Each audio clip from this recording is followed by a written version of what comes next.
That applause is everybody that got into the Halo Tech demo that's going on this weekend. Guys, I got to be honest with you, an outstanding show. Please do take this opportunity to hit that like button. Go ahead and feel free. Feel free to subscribe to the Mooch's channel. I'm hoping to actually have 2 reviews out this upcoming week. I'm going to be doing one on Chernobyl Lite, which I got a review copy for, and the Ascent, which I've been playing a lot more than most people would ever think I would be playing it. Nice. So we're going to talk a little bit about that tonight as well. But guys, listen, I got to be honest with you. Right above that description, you'll see that join button. And I've had so many wonderful people join this channel and make it able to be able to do the graphics, effects, the things that you have not even seen come down the pipe yet. The great J Matrix 76 is going to be helping me out in the next week or two. And then hopefully we have a couple of new things coming to the channel. I would hope to have already had that about a month ago. But schedule's kind of slipped, and we're moving a little bit to the right. But I want to say thanks to everybody that is here.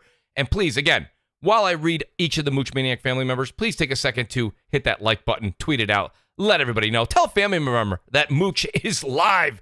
That being said, I want to say thank you so much to the great Sir X-Man, JudaZuk, WoolleyGamer, Frostbite Slash, Zombilla Ice Cream, CustodsX, Damion, JWE316, MumbleRanting Gaming, Tyson Web 509, Mr. Twister, All-Round Gamer, TrueWiddy, Kn1ght Ripper7, Big Chuck 777, Alphonso Carter, Punk Kiddish, Big Cloud Gaming, who you're going to hear from, Brap, who you're going to hear from, Jamie, our major Mooch Maniacs, Sergeant Salty Nuts, that never gets old, Supreme Samurai, Slaying Chilean, Danelle Brown, Smokes 901, Tactical Gamer, That Guy Smitty, which I'd like to say thank you to That Guy Smitty, who sent in a super chat before the show went live. The super chat's working. Great to have That Guy Smitty here. Huma Cast, 4-star General, Brian B, a.k.a. Delirium Blades, and our VIP Mooch Maniacs, Fork Boy Gaming, Sean Slomka, the Wise Old Gamer, Windingo Rex, Brian Carter, Marty Bison, the great Marty Bison. Marty, thank you for that code as well, for the beta code for Back for Blood. I appreciate that. MexJ88, Remarkable Knights, the great Percolator 9000, and our honorable mentions. We miss you guys. Where are you? Rated D Demonic, Rich Kreiser, Ice Queen Gaming, Replicate, Ben Link, Rate the Emperor, Hustle and Motivate, Wilmy Hood, and the Forever Mooch Maniac, Longshot 316. Guys, tonight's going to be a great show. Make sure you let everybody know. Again, I'm going to remind you, because Crap told me this years ago, and I didn't take any advice till now. Tweet it out. Hit the subscribe button. You got to say it like 8 times. Then usually it sinks in. It takes about a calorie to do both.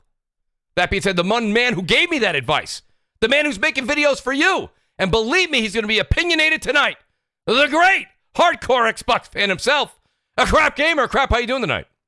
You know, it's another night in hardcore land here. It really so, I'm looking forward to, diving into all this stuff, man. Go Xbox. Let's go. Yes, sir. I love it. I love it. And then I've got my buddy here, Gaming Forte here. Gaming Forte, I got to be honest with you. So an interesting thing, I have to ask you, how did you feel when you opened up your Mooch mug this past week? I noticed that you tweeted it out. And I got to be honest with you, yourself, and I'm going to get the Xbot 448 and the great Crap Gamer also. A lot of YouTube thumbs were on Twitter this week, which was great. Forte, how did that, is that cup treating you right? I hope it certainly is. Now, Forte, don't say everything at once. He's choked up. He's all choked up, man. Man, I'm going to have to get him a Mooch Maniac hat. Wonder what he'll do then. I think he fell asleep. He might be asleep. Let's do this. Oh, man. I'm going to go to the the next great thumb of YouTube, the great Xbox defense lawyer. And let me tell you something, Xbot. Not only do you have a Mooch mug with you, but you also have one of the sharpest degrees coming out of Redmond. And I know that the first thing you did when you got Flight Simulator was you flew right over that university and you checked everything out. Then when you left, listen, buddy, great to have you here. Xbot 448, how are you this evening? What's going on, man? What is up, panel? What is up, chat? Yo, it is a great time to be an Xbox gamer, man. Yeah, I jumped into Flight Simulator.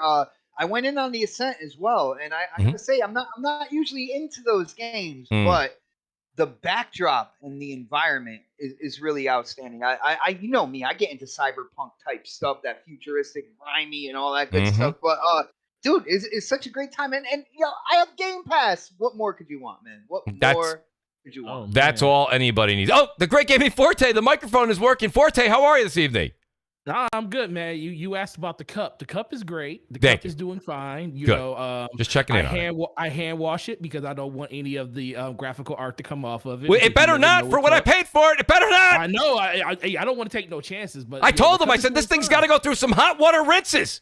Right, exactly. You know, it is. I don't know if it's dishwasher approved, so I haven't put it in there Well, yet. it certainly should be. Mooch, it's Mooch approved for that. So please give it the run. Yes, I will give it a run, and I will try. But yes, I drank coffee from it this morning before I went to work. Oh, God bless America. How fantastic! God bless America. But but I've been good, man. It's been a very crazy week for news. You know, Halo dropped with their beta and everything else around that. Yes, sir. And Flight Sim hit. I flew over my house. I flew over shout out to the Michigan Wolverines. I saw that video and put that on Twitter. I flew over my cousin's house. I flew over a bunch of people's houses, and they didn't know I was even there because guess what? It's all in the game. But yeah, man, it's been a great week, and it's been a great week, and there's a lot of games to play, man. It's like I looked up and I was like, yo, there is a lot of stuff that hit over the last 2 weeks, and I'm definitely looking forward to see what you guys think about all the stuff we're gonna talk about today.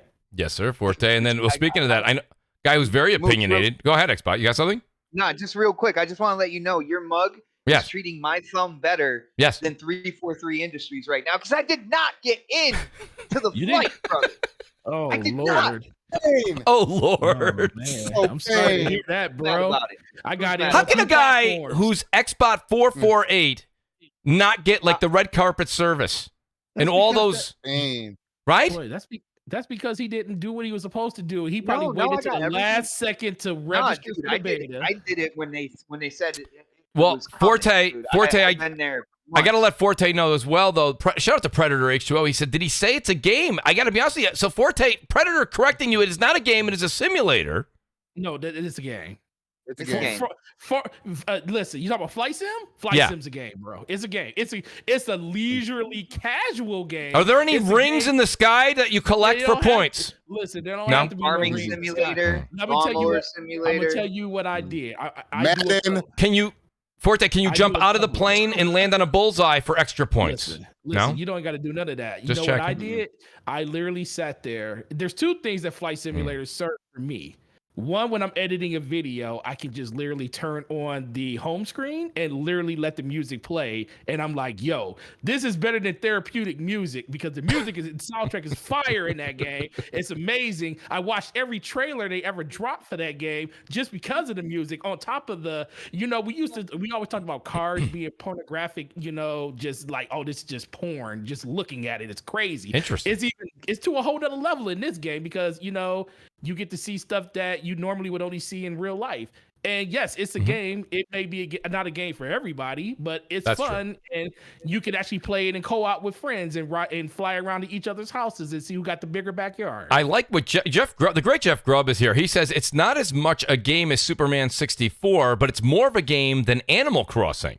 So that's Jeff's throwing a jab out there.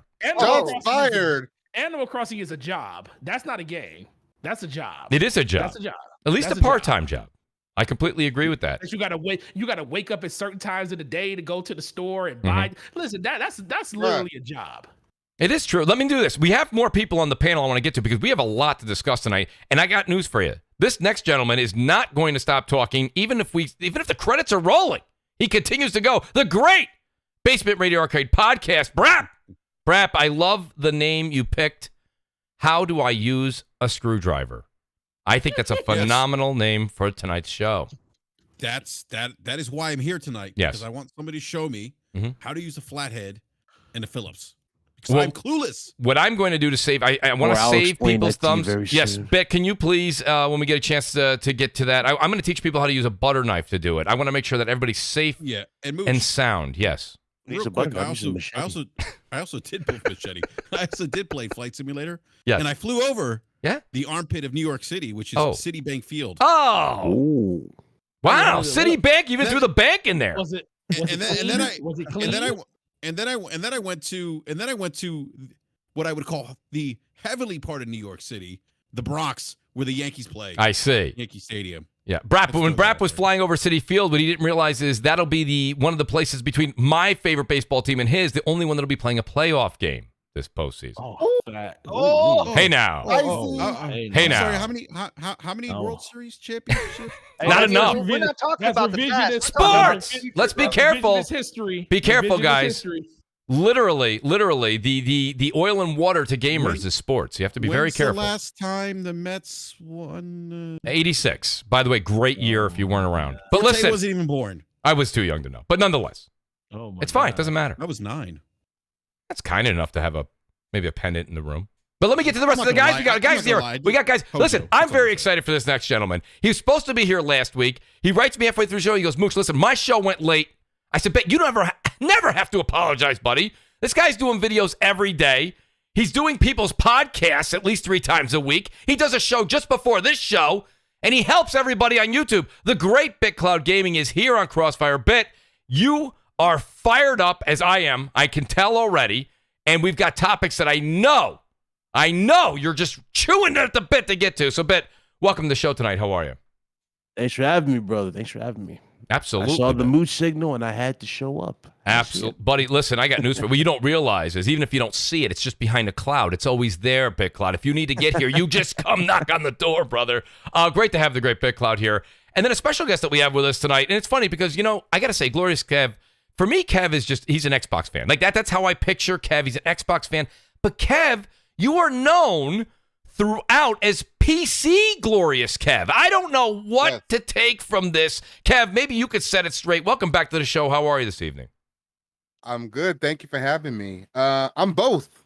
I've been both. I think what came down is I was so down on Xbox. Let's put it this way. I was so down on the Xbox One reveal that I built a PC. Oh, wow.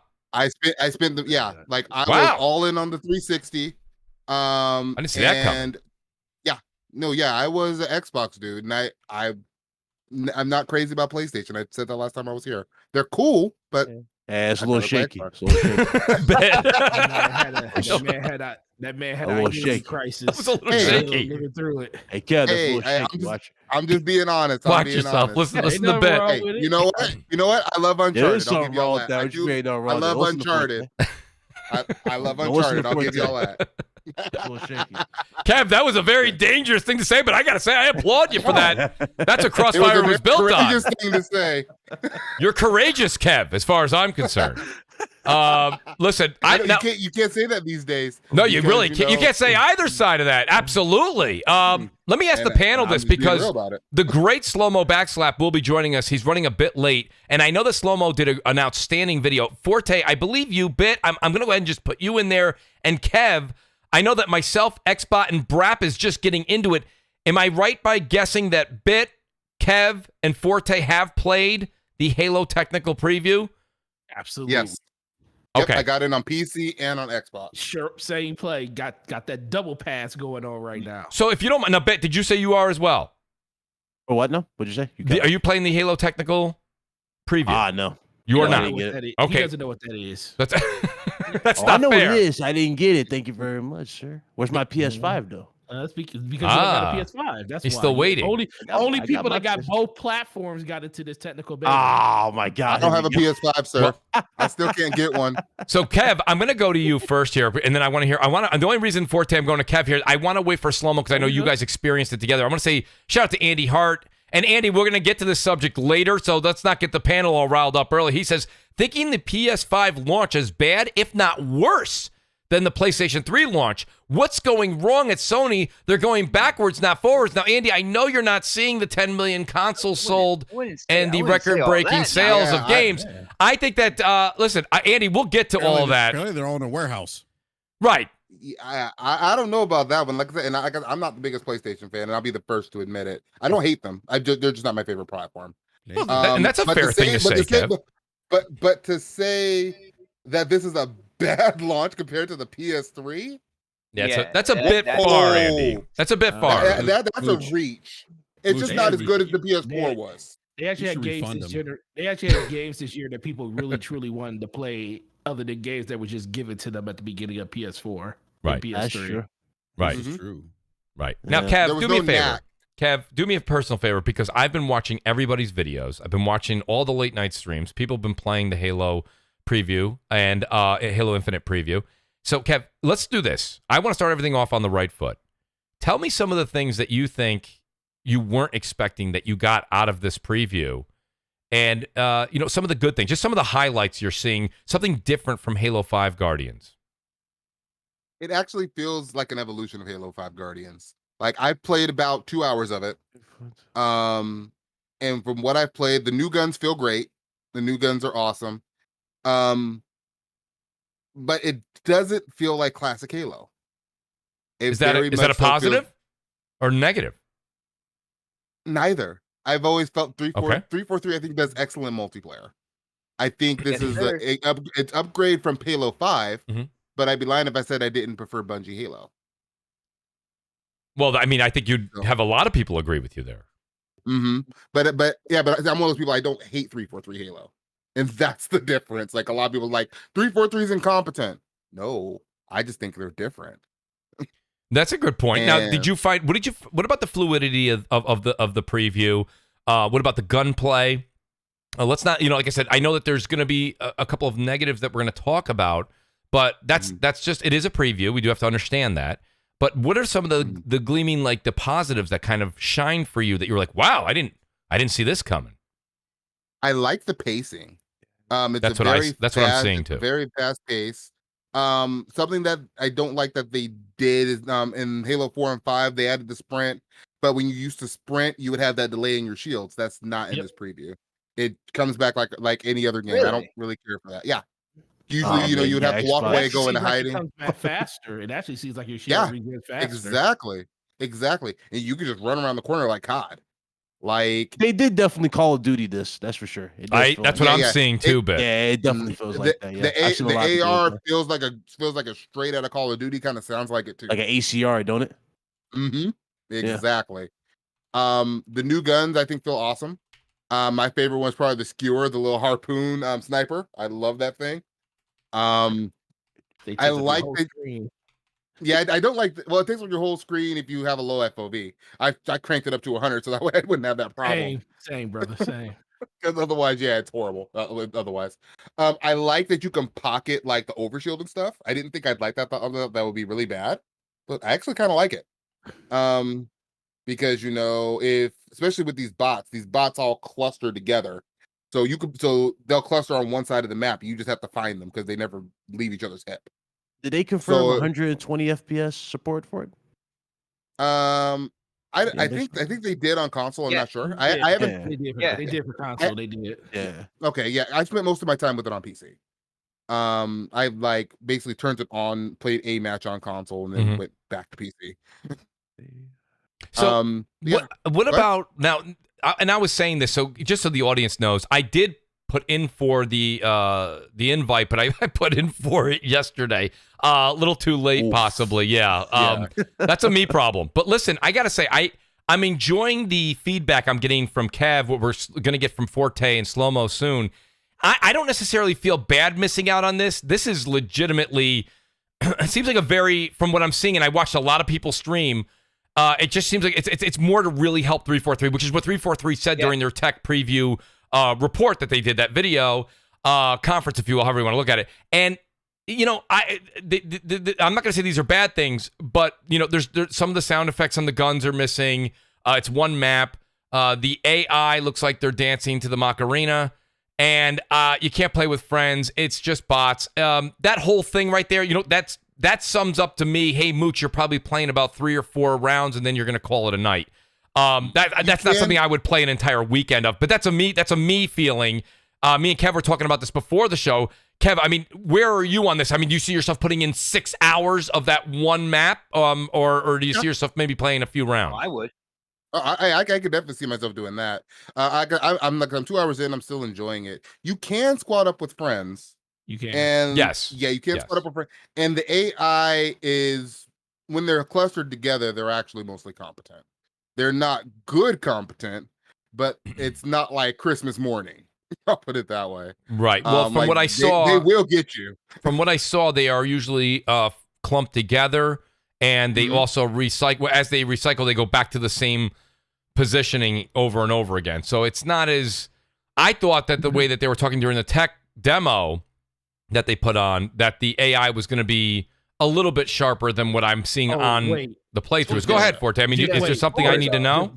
Just wait for that. So for me, this So I want to go back 2 days ago when they actually showed the multiplayer, where they actually showed the first actual map, like round being played. Yes. And I was talking to Slow-Mo about this. I said, man, why does that look slow to me? I was like, it looks really slow. And I was like, kind of like, I don't know if I'm going to like this. And Slow-Mo was saying, you know, wait till you get a chance to play it. I was like, no, that's why I can go to Twitter and start saying this doesn't look good. I don't like the way that the game was shown or the way they showed it, because it's kind of different when you're looking at it on the screen versus actually having it in your hands and playing it. So I waited until I got in, and man, as soon as I got a chance to play, boy, I was like, this is the evolution. This is the closest evolution, being a person that plays Destiny, which is the next closest thing you're going to get to Halo because it's made by Bungie. This is like that happy medium that I really, truly wanted with Halo. Like being able to run around corners and actually have the awareness of being able to do multiple different things instead of feeling like you're a robot when you turn a corner. Yes. Is something that I've been missing in Halo for a while. I feel like Halo 5 Guardians did a really good job, but it was still something missing, especially when you're talking about the modernization of a lot of shooters going forward as of right now. I felt like they did a lot of good things. You could slide around corners, which, take it or leave it, that's something I love, something that a lot of games definitely implemented over the course of the last half decade, and it's good to see that Halo actually does it. And some people may not like the fact that your shield comes back as fast as it does. Me personally, I love it because you're not out of the fight longer than you need to be. It seems like they're trying to speed up the pace as much as they can, but still have that traditional arena style shooter that, you know, we all know Halo as is. And when it comes to strategy, man. Yeah. And when it comes to the bots, let's be for real. I was literally scouring the internet of Twitter to see if people was posting game like screen. You know how we all do. You have a really good game in the game and you want to post screenshots. Yeah. I was waiting for people to do it. I was like, you don't post it against the bots. I was telling not against the people, bots. I was like, y'all, if you out here posting screenshots 20-0 versus bots when they on Marine difficulty, we got some problems out here. That's right. And there's three other difficulties, which, you know, I think what Joseph State was talking about is more aligned the higher end difficulty, which is the Guardian. What do they actually call it? I can't remember what they call it. I think it was Spartan. Yeah, the Spartan. I don't know why they didn't go with like legendary and heroic and what we know. Supposedly, they're supposed to be raising the difficulty on the bots soon, maybe before they raise them up to ODST. Shout out to the great Slow-Mo Backslap who's here, by the way. Slow-Mo, thank you for being here tonight. Hey, no problem, Mooch. Yeah, what up, Slow-Mo? Great video too, Slow-Mo, by the way. Absolutely. Yes. Thank you. So I'm happy that they actually did something like that. Spots. We was in there. We was in there killing it, bro. But no, Forte was in. I mean, Forte, you were not killing it. Slow-Mo was. Okay, sure. We're not going to turn this into DPS light like we had yesterday. Oh Lord, there we go. No, those are just the facts. Stay tuned. Stay tuned to the stream. That's going to happen sooner or later, where we can solve that once and for all. But yeah, it was a great time. I mean, the only problem I had with it was the inconsistency in staying at parties with people. You would go into a game with a party, then one person would get booted out, and then another person would get booted out, and the game would like kind of randomly pull people in. So it's kind of a little it's like a lot of instability around that, but it's to be known it's a technical beta, so I'm not really mad at that. Hopefully that's something they iron out before the end. Can I ask you a question though, Forte? Forte, let me ask you and Slow-Mo a question here real quick. And then I actually want to get some input from Crap and Bit on and myself and Brap on the folks that haven't played it quite yet. But let me ask you guys that have. I'm seeing a lot of people be like, and Forte just said it himself. And by the way, it's just a question, okay? Don't look any deeper into it. I'm seeing a lot of people be like, Halo's back. This is what we've been waiting for. Does it not seem like it's just a little too early to be saying? Maybe it's a little too early for that, because you really play multiplayer against actual human beings before you can really get that feel that it's bad. Yeah, I do like what I'm feeling from it. I like the speed. It's not too fast. It's not too slow. It moves. You play faster than you did in Guardians, which I appreciate. Yes, I like that. It's a bit different with the aim down sights. Like you could be outside of the pistol, you can be knocked out of aim down sights really quickly, really easily if you get hit by another player. And people who are playing this game and like, oh man, I'm loving it. You know, I'm killing everything. Like, wait till you play actual players, okay? Because people will get bodied. Knock you out of that. They confirm dedicated servers or something like that. They that's definitely going to happen. They're definitely going to do dedicated servers. Like, that's not even a question. I think that's definitely going to happen. There's going to be running. Yeah, they already said it's dedicated servers. Yeah. People think they Jordan while they're playing bots. Well, But y'all better not be posting anything. First of all, you're right on that. But you know, it's funny. So I realized that I completely missed the opportunity to put in for the preview. So this entire week I've been playing decent amount. I went back and played Halo 5 multiplayer. And as I hear you guys telling me what you're relieved of and what I've watched of your footage and others, I gotta say, the one sweet spot that I'm looking forward to is that fluidity, that movement, that speed has increased, and you're not taking turns at a 90-degree angle anymore. Exactly. And that's the feel Halo needs, in my opinion. Charge. Yeah. Right. No more shoulder charge. Oh, no more shoulder charge. Okay. Okay, Yeah, good. Yes. No more shoulder charge. Yeah, I'm okay with that X-Bot. That shoulder charge in Guardians was essentially what the slide shotgun is in Destiny. Yes. It is. It's the cheap kill. Yes.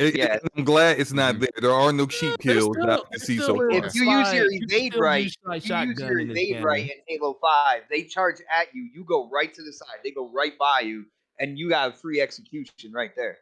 I think the fact that they took the dodge, not the dodge, but the evade out of the game completely. Basically, the only movement thing you have now is mostly just your speed around corners and sliding in general. There's no more dodge. There's no more of the ground pound anymore. They took all that out the game. But the one thing I think a lot of people really haven't probably even got a chance to play or haven't even thought about, I did about an hour of the arsenal, going into the armory and doing all the different weapons and testing in there.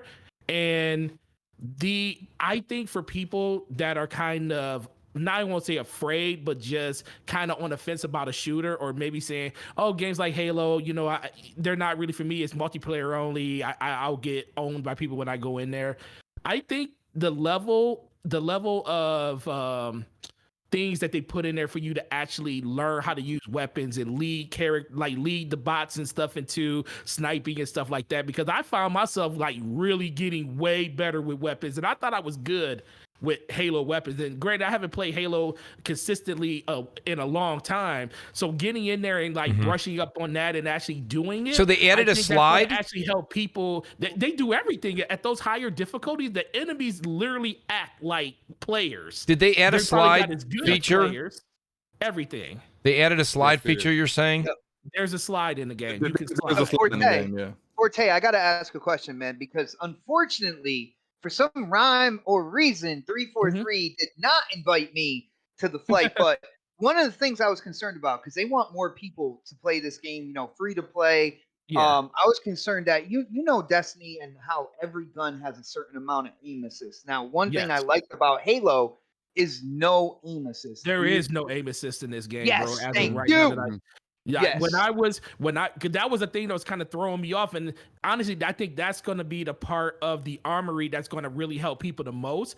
Because when I went in there, I was like, yo, why is my sniper off? Like really off. Like I'm going over people's heads and it's not sticking like most shooters do. And you got to go into the armory, and when you see like just enemies running and that gun doesn't stick, you got to be pinpoint with it, because the guns do so much damage real quick. You can still get it in and out of those engagements. It's more about your movement than it is about your aiming, because you're basically moving around to basically people. You know, how good are you at moving and straightening left and right while still hitting your shots than the other person is? And that's something I think Halo's been missing for a long time. And they're also in the academy helping you get better at shooting an enemy that is strafing you. Because like you'll see in other like shooting ranges or, you know, similar things in other multiplayer PvP games, well, they'll have a shooting range, but like it's stationary targets. That's not helpful to you. Like the enemies you fight in the game aren't stationary. So why do you have that? Like I did when I did my video, I showed some footage of me in the shooting range for Rogue Company, although it's a third-person shooter. I like to go, even though I've been playing the game for over a year now. I do sometimes like to go into the shooting range and just get warmed up before I get into matches. because some days a certain gun feels better than other days and stuff Right. like that. And I feel you on that, man. Yeah, and what they I like what they're doing with Halo Infinite is they give you a star system. So like depending on how well you do, depends on how many stars you get, and then that can kind of let you know whether you might need to do a little bit more work with this particular weapon than some of the other weapons you may be more comfortable with. I think that's something that's really great. I kind of feel like in 2021, nearly every shooter should have that. Let me ask the question that I think it's burning in a lot of people's minds, and a lot of people don't talk about it online because it's just I don't know. I don't know why they're not. How do I put it this way? And it's a question for you guys. We're 3-4 months away from this game coming out. This game was supposed to launch last November. Yep. Even though I'm hearing really great things, and I mean that wholeheartedly, everything that Slow-Mo and Forte has said so far, it really intrigues me for this game even more and more. And you'll see that I have a lot of... I did a decent amount of Halo 5 multiplayer footage that we have for tonight that you can watch. I played it a lot because I figured at least that way I felt like I was in the fight, like everybody else. But let me ask the question that nobody wants to ask.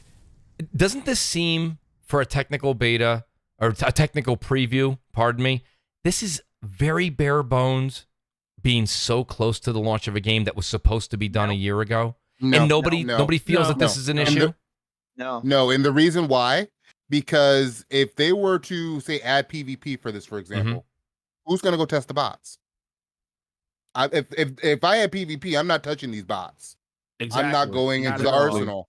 Yeah, Kev is right. The purpose of this isn't for you to have fun with the game, which is, that's the benefit. That's the side benefit, is that you're going to have fun with it. Okay. The purpose is to help 343 get the game ready, and what they specifically wanted people to do with the technical preview is help them get the bots ready.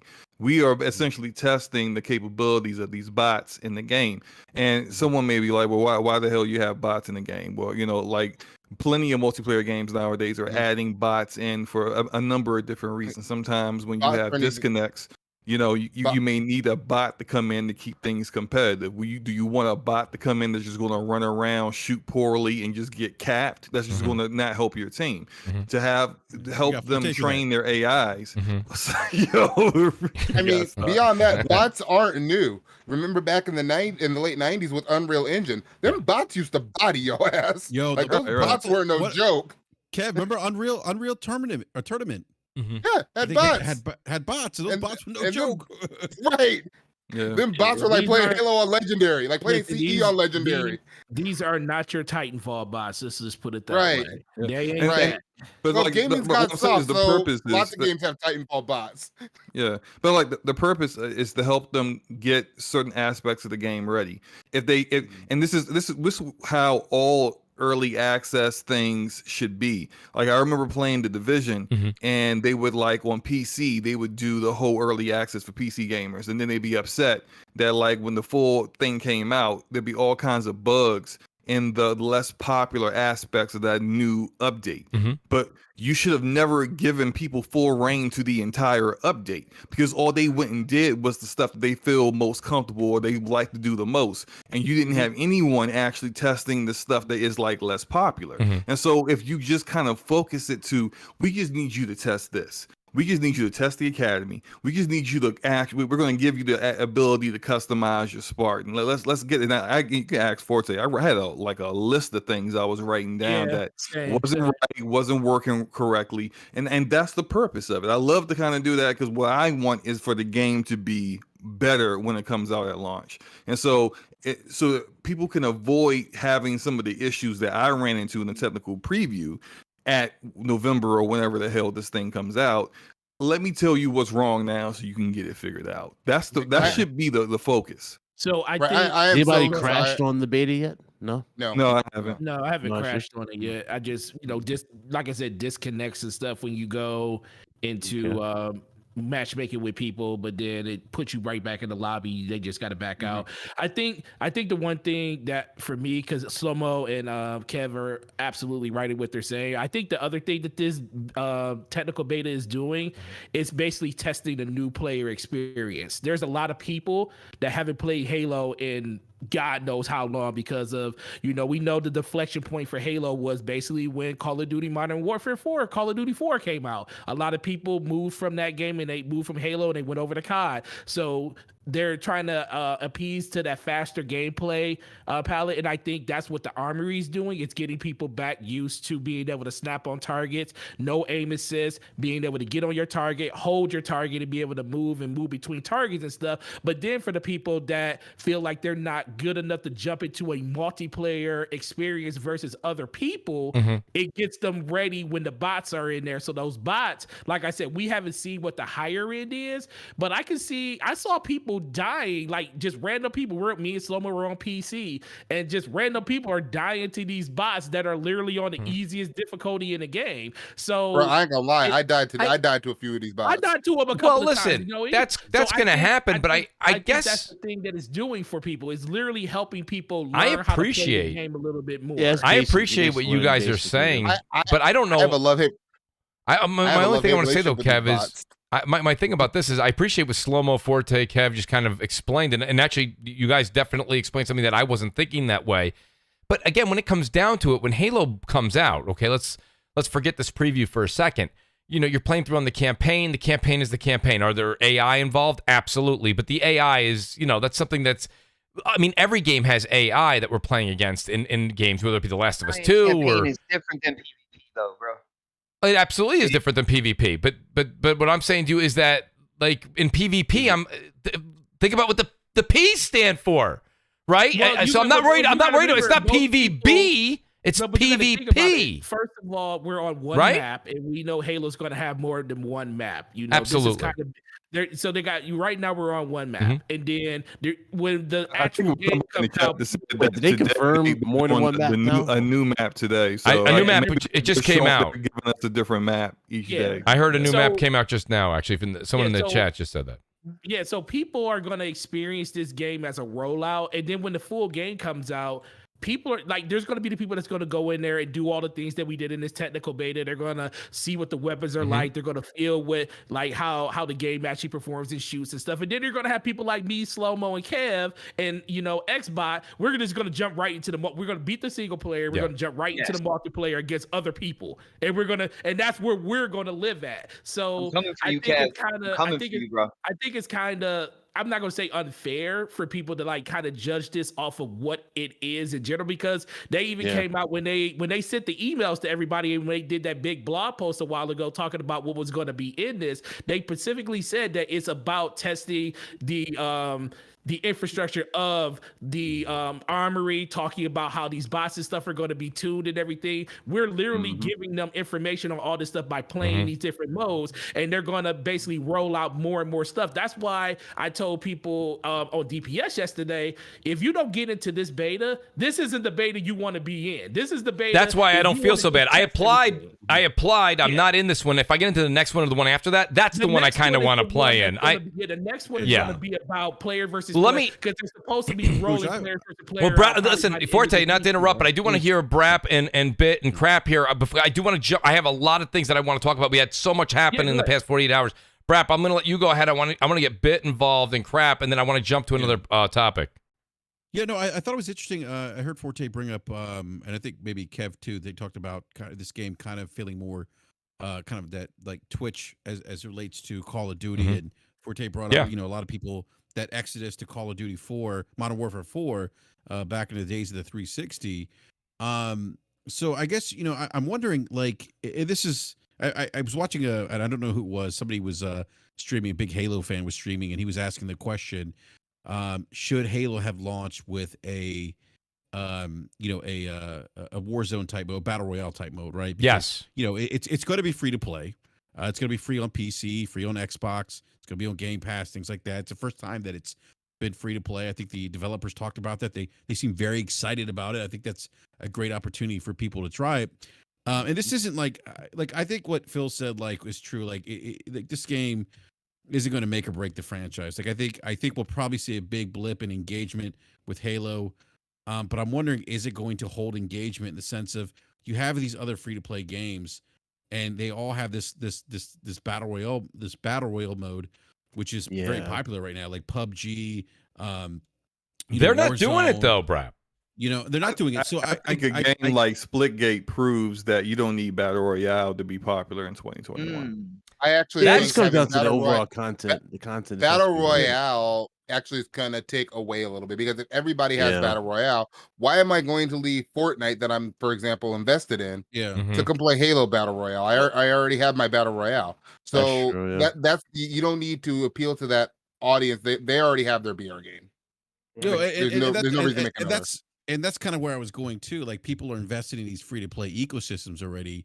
What does Halo need to do? I disagree. What do you got, Crap? I think that if we just said, well, why do a battle royale? I could remember saying the same thing about PUBG. Well, Fortnite will never beat PUBG because people already got their battle royale. Like, I'll be quite fucking honest with you. I'd much rather play a Halo battle royale than some fucking Fortnite, to be quite frank. Yeah, I gotta be honest with you. Warzone stole a lot of Fortnite people, but I can see Halo could steal people. Crap. I mean, like, to your point, Crap, I think there's some merit in that, because imagine like Halo could actually like tug on the strings of people's nostalgia. Imagine Battle Royale and Blood Gulch if they brought Blood Gulch back. For sure. Right? I mean, why wouldn't that would make a ton of sense? And not only that, but I think Halo maybe goes after a little bit more mature gameplay, than it's some 7-year-old that's going to do some fucking stupid dance over you. But you know what I mean? Like, for me personally, I think that they're going to do a dap. It makes sense to go and do some kind of battle royale. I don't see why they wouldn't. To be honest with you, I don't see why they would. I kind of feel the same as Crap on that. I don't see why that it can't hurt. Well, it can't hurt. My other question too I mean, if you feel like it's something that wouldn't hurt, it wouldn't surprise me if it's something that they got planned for a later date. I agree, Slow Mo. Yeah, I was going to say that. I mean, listen, everybody. The traditional Halo player, what they're looking for, and then they make it free to play, so they allow other people who may be brand new to the franchise to come in, and then they add something that they are more familiar with, that the younger gamer is more familiar with, a battle royale later on. I mean, look, everybody likes Warzone and plays Warzone, right? But then 2 spots down is just the regular Call of Duty multiplayer as well. Right. So there's like a ton of people that it play. doesn't steal. I agree. I personally prefer playing. Like, I like some battle royale. Like, I like PUBG still, but I actually like Blackout, believe it or not.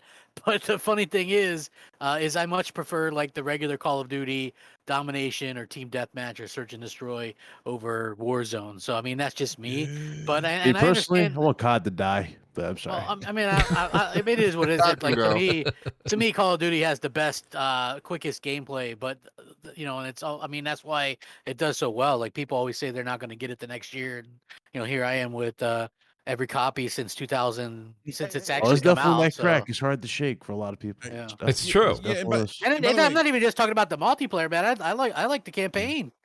I get into those little blockbusters. Crap got me into those campaigns. He did. Ghost, to be honest with you. Oh, I really like Cold War was good. I liked Cold War. Yeah, I like this one. They came back with one hell of a campaign in this last one, even. I liked Cold War. I thought it was great. Modern Warfare, I thought was good too. Very good. Even though I didn't like the multiplayer at all, I thought Infinite Warfare had like the best like sci-fi type campaign that I ever saw. Like, it was really well done. Yeah, it was super good. Well, Black Ops 2 was interesting because they gave you that choice system. They were doing a lot. Yes, that was interesting. Yeah. That's the thing. I think the key thing to take away is, like Crap said, the Warzone doesn't take away. Warzone doesn't take away. Battle Royale doesn't take away from the other elements of multiplayer. It doesn't. I know that it does steal a large audience, but it's still there. It's always still there, and it's always still an option, and I think people take advantage of it. And Halo does bring that mature audience, Crap. I agree. Yeah, go ahead. I only pose a question because, it's been, 6 years since, we saw Halo, and the landscape's changed in the free-to-play first-person shooter arena with the advent of Battle Royale. So that's kind of why I posed the question, because I think one of the challenges that these games have is, especially when it's free to play, it's like if you got to capture the engagement, you got to have an addictive gameplay loop in order to keep people, engaged in the game. If you don't do that because it's free, They're gonna be like, you know what? I didn't really invest money into this. I'm out. I'm gonna go to the next thing that's free. I don't know, man. I think, and Slomo gonna love this. I think a game like Splitgate that is having issues with servers and stuff, with having 2 million people trying to play that game day one, don't know nothing about it. I think there's always going to be a place for free to play games to definitely stand out, even if they don't have a battle royale. Now, would I love Halo to have one? I think it would be the first time I really dive into one, because Halo is one of those franchises that would make me kind of do it. So it would definitely be something I would like to see them do. But I do think a free to play just arena shooter can definitely survive on its own, especially if it's got a name like Halo behind it. Well, that's a good point. It just comes down to the content, though. Yeah, I'm not going to say it's not. I'm not saying that it's not going to survive. I think Halo is going to do well. I mean, like Phil said, I don't think this game is going to make or break, because at the end of the day, it's free to play, and you're going to have the core audience that are just going to play Halo because it's Halo. Right. Hey, Mooch, can I ask you a question real quick? Please. At what point were you recording this gameplay and thought, man, people really are going to want to see this? Oh, man. Oh, man. So, you know, it's funny, Crap. I'm glad you bring it up. Listen, I do want to change the subject slightly. Let's talk about the Ascent for a second. Putting me to sleep. So, Crap, well, listen, I will say this much. It may not be doing anything for you right now on the panel or the audience watching, but I got to say, Crap, I didn't think I was going to like this game that much. I'm actually quite enjoying it. I've got well over 100 achievement score already, and I'm probably about 4 or 5 hours in. I'm enjoying the game. That's all that matters. No, it's crazy. But Crap, you make a valid point, Crap. It's not for everybody. That's for damn sure. Hey, Mooch, you know what's crazy? It's got a 65 on Metacritic, but you know what also has a 65 on PlayStation that I absolutely love. So I'm kind of in the same boat with you. Yeah, it's got a 75 on Metacritic. Wait, which one? The majority of the reviews are on PC. Bet, what did you say? The PC version has a 76. That's because a site review bombed. Hold on a second, guys. I couldn't hear what Bet you were making a comparison to something on PlayStation. No, I was comparing it to the order, the review scores. The order, because you were saying you like it and it's not really the craziest high reviewed game. And I was saying, you liked it. I was like, yeah, the order. I like the order. The order wasn't really crazy. I mean, let's also put things into context. The order was a great game. Yeah, I enjoyed the order a lot. Let's put things into context. It's not a perfect game, The Ascent, by no means. But I will say this: Crap, you know this. It's #fun. It is a good time. I mean, that's. Well, do you remember Smash TV? Crap, back in the day, Smash TV. Yeah, it was. I remember the game. Is it Smash TV? Right, exactly. Super Nintendo Genesis era, and it's that feeling with the twin sticks that I'm getting from this. It's got a decent RPG element to it. It's not great. I think that's why a lot of people dinged it. They didn't like that element to it. I think that the cover system is extremely wonky. It's not good at all. And what they tell you to do is take cover and then hold LT and shoot. When you take cover and hit LT, your gun starts flying around like mad. There's almost no precision at that point. So that cover system kind of sucks too. So there's definitely elements of this game that lead to its low score. I'm not going to sit here and tell you this is an 85 plus, but I will tell you this much. I do think all things in consideration, a 64 on Xbox is probably a bit low. I think Kev nailed it with what we're seeing on the PC end at 76. That's where I think this thing sits somewhere. Well, when you see and I'm not done like yet. You immediately you think PC to begin with. I mean, to be honest with you, right? Well, you know what? When I see a game like this, I do think PC actually. Yeah. You know, you think PC for a twin stick shooter? For isometric RPG, this style of gameplay. I shouldn't say twin stick shooter because you could very easily play this with a keyboard and mouse. Wait, I am playing it with keyboard and mouse. Mouse. I don't think playing it keyboard and mouse. It's a twin stick shooter from the console's perspective. Is anybody else playing this? I'm playing it.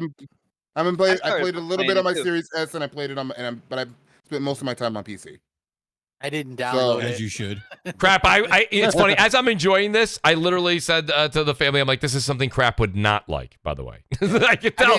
Just for the record, I didn't download this or Flight non-game simulator. So yeah, Flight Simulator is. We can talk about that too, guys. Let's talk about the Ascent or Flight Simulator. You guys go ahead. My TV screen right now. Technically, it actually is under the simulator genre, by the way. Just to Phil Spencer said it wasn't a game, so. It was Major Nelson, but Phil Spencer said so too. So did the developer. Oh man, he says don't call. He goes. They told us not to call the game, right? And the guy's like, exactly. A lot of aviators use Flight Simulator to learn how to fly too. For sure. Yeah, they do. Yeah. So let's put it this way: flights. Look, and that's not a negative thing. It's not. Listen, I'm just saying. Like for me, like it's even the reviews. I was reading multiple reviews for it, and they're like, "You don't call it a game. It's you know."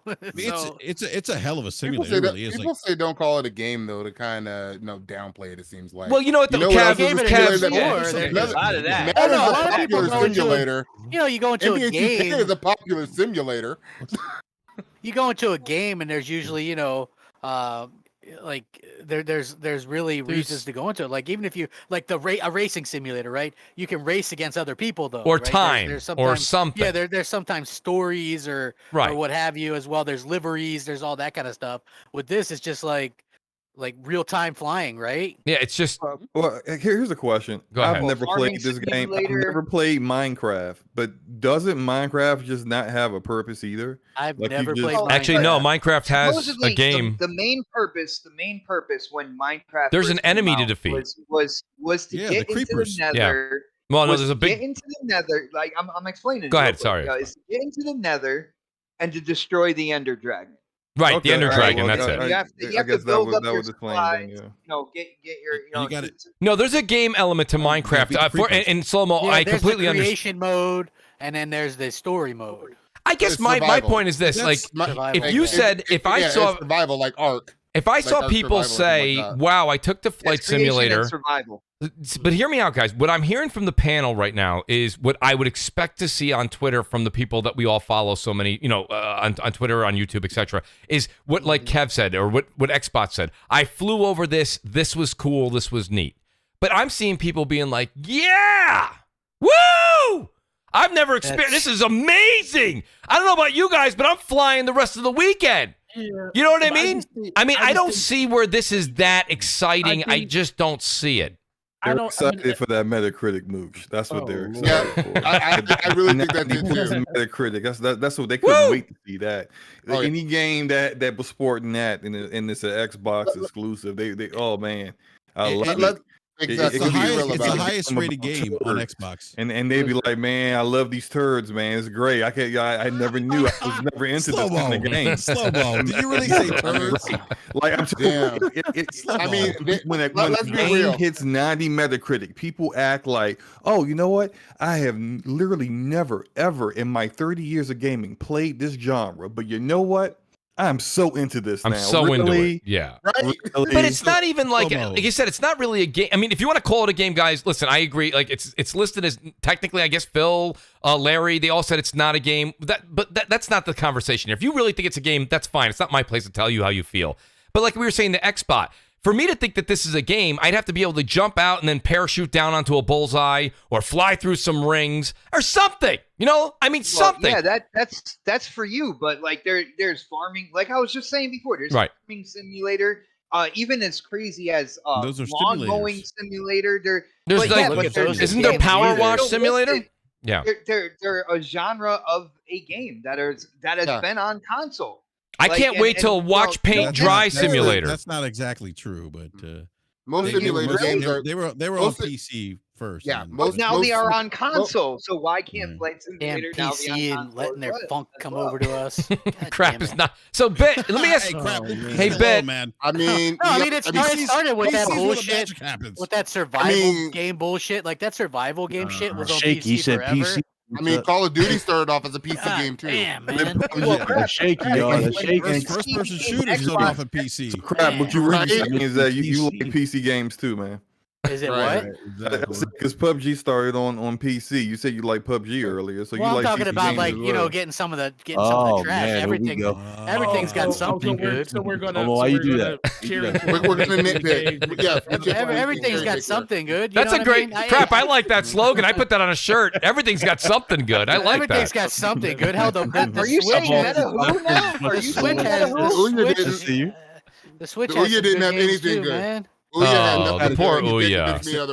Let me ask. So let me do this, guys. Let me ask Bet. I want to ask Bet. You can put whatever you wanted on the Ouya. I want to ask Bet, and then I want to get to a hot topic after this one. No, Bet. What's your take on the Ascent? I'm going to give you a kind of a triple Lindy here. What's your take on Flight Simulator? What you're seeing from the masses. What's your take on the Ascent? And then last but not least, do we need to stop with this game is coming out on Game Pass, so it's great. Do we need to stop with that? Because the way that people were talking about the Ascent, and I'm enjoying it, I thought this thing was going to be an 85, 90, just from the way that the influencers and everybody was kind of talking. A lot. And, and listen, I'm enjoying it, so guess what? I kind of will buy in on a bit of the hype now, but clearly it didn't score that well. Even on PC at 76 is not what I thought it was going to get. So kind of a three-layered question for you. How are you feeling on these games and Game Pass as a whole? So for Flight Simulator, it's impressive that they actually got that to work, for one. That's the only thing I can say about Flight Simulator. Runs it's not on really ultra settings, too. Yeah, it's not for me. But in terms of the Game Pass thing, the Game Pass is not really, like, the whole praising thing is not going to stop. Everybody's going to look at it just because it's $10. Right. So it doesn't matter what it is. I mean, it's $10. Mm-hmm. The game could be a damn turd. You pay $10 for it.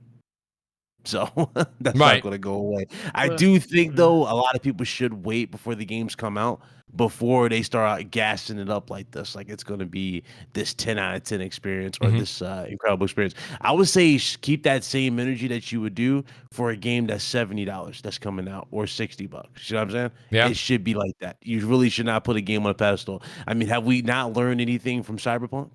Exactly. Cyberpunk is the essence of what we're saying. Absolutely. Yeah, that's definitely the testament of what happens when you overhype something that should not have been overhyped to begin with. Especially when you saw warning signs that it wasn't going to be what you were expecting. That's what I think personally. No, that's very good. And I do want to kind of switch subjects here. I have a couple of super chats here. I fell behind. Shout out to the great Andy Hart. And this is Andy. The reason I waited was I'm going to go ahead and jump right into this subject right now. He says, I understand Horizon delay things gets delayed, especially with COVID still about, but the SSD that's bad, people will buy wrong, get confused. So, Andy, I know that's two different subjects going on. You're talking about the SSD, internal SSD expansion, and then you're also talking about the delay that's going on at Horizon. I understand your point. Let me say shout out to Lady Foxfire, the great Lady Foxfire, and as well, the great Ash and Luca is here. But she says, happy Friday. Everyone's still here refreshing for my Halo invite. They need the help. Awesome looking panel. Moochie. Hi, chat. Much love. Lady Foxfire, thank you so much. And outstanding work, by the way, Lady Foxfire. You have she's completely started the YouTube channel over, and she is just kicking ass. So shout out to Lady Foxfire. The great Sir X-Man, Mooch Maniac family member, he says, I got in the Halo preview. Just need time to play it. Sir X-Man, that's a game. There's a game. If anybody at Microsoft's listening, how about Time Simulator? Can we get Time Simulator where we get another 12 hours in a day? And all-round gamer, thank you so much, as well as the Slaying Chilean, for upping your Mooch Maniac stance with the family. Thank you, guys. That means a lot, guys. All right, so there's kind of two things that Andy was talking about. Let's start with the whole thing that started today, and the great Jeff Grubb is in the chat. Jeff's getting all the credit, rightfully so. He called it first, and I believe, is it Forbes? No, it wasn't Forbes, pardon me. Bloomberg is giving Jeff proper credit. The whole delay of Horizon Forbidden West. Now, guys, please correct me.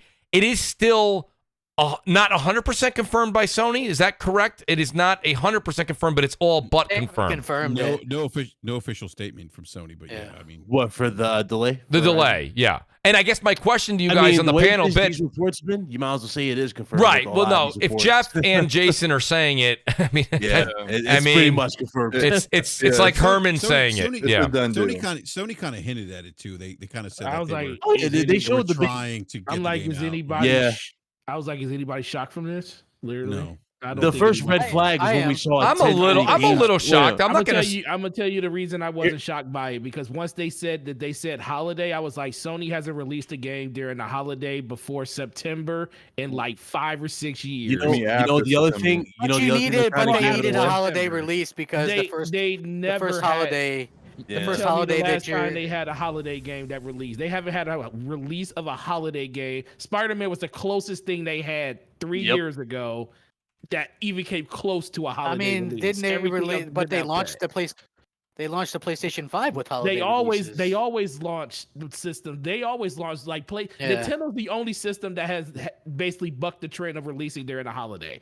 I think that they definitely were counting on this to come up against Halo. I think they wanted that game to come out earlier. I think that game was meant to be a summer game that they wanted to push to the holiday because they had to, because of the whole COVID situation, and then they need either more time or they decided that Horizon did very well when it came out in February of the year it released before. Why are we forcing ourselves to release this game during the holidays? It sucks that people bought a system that want to play games during this holiday and they're not going to have it, but it's going to be better for Sony to have that game come out in February because they're not going to be going up against a wall of other games that people are going to be having to bide their time to actually get. Horizon is still going to do well when it comes out. Why release it during the holidays when you don't have to, especially when they haven't done that literally in the last 5 or 6 years.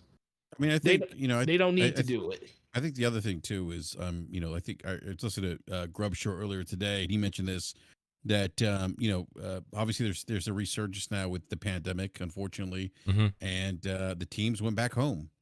Yeah. So working from home is probably not ideal for these studios. I know some studios have done okay doing that, but they were working, and then obviously now with the pandemic, it's at least in the U.S. it looks like we're hitting a third wave, and and so they had to send people home. So that's the other thing too. Like, it's just another so many games have been delayed, I think pandemic related, which only means that 2022 is going to be great in terms of game releases if these games release in 2022.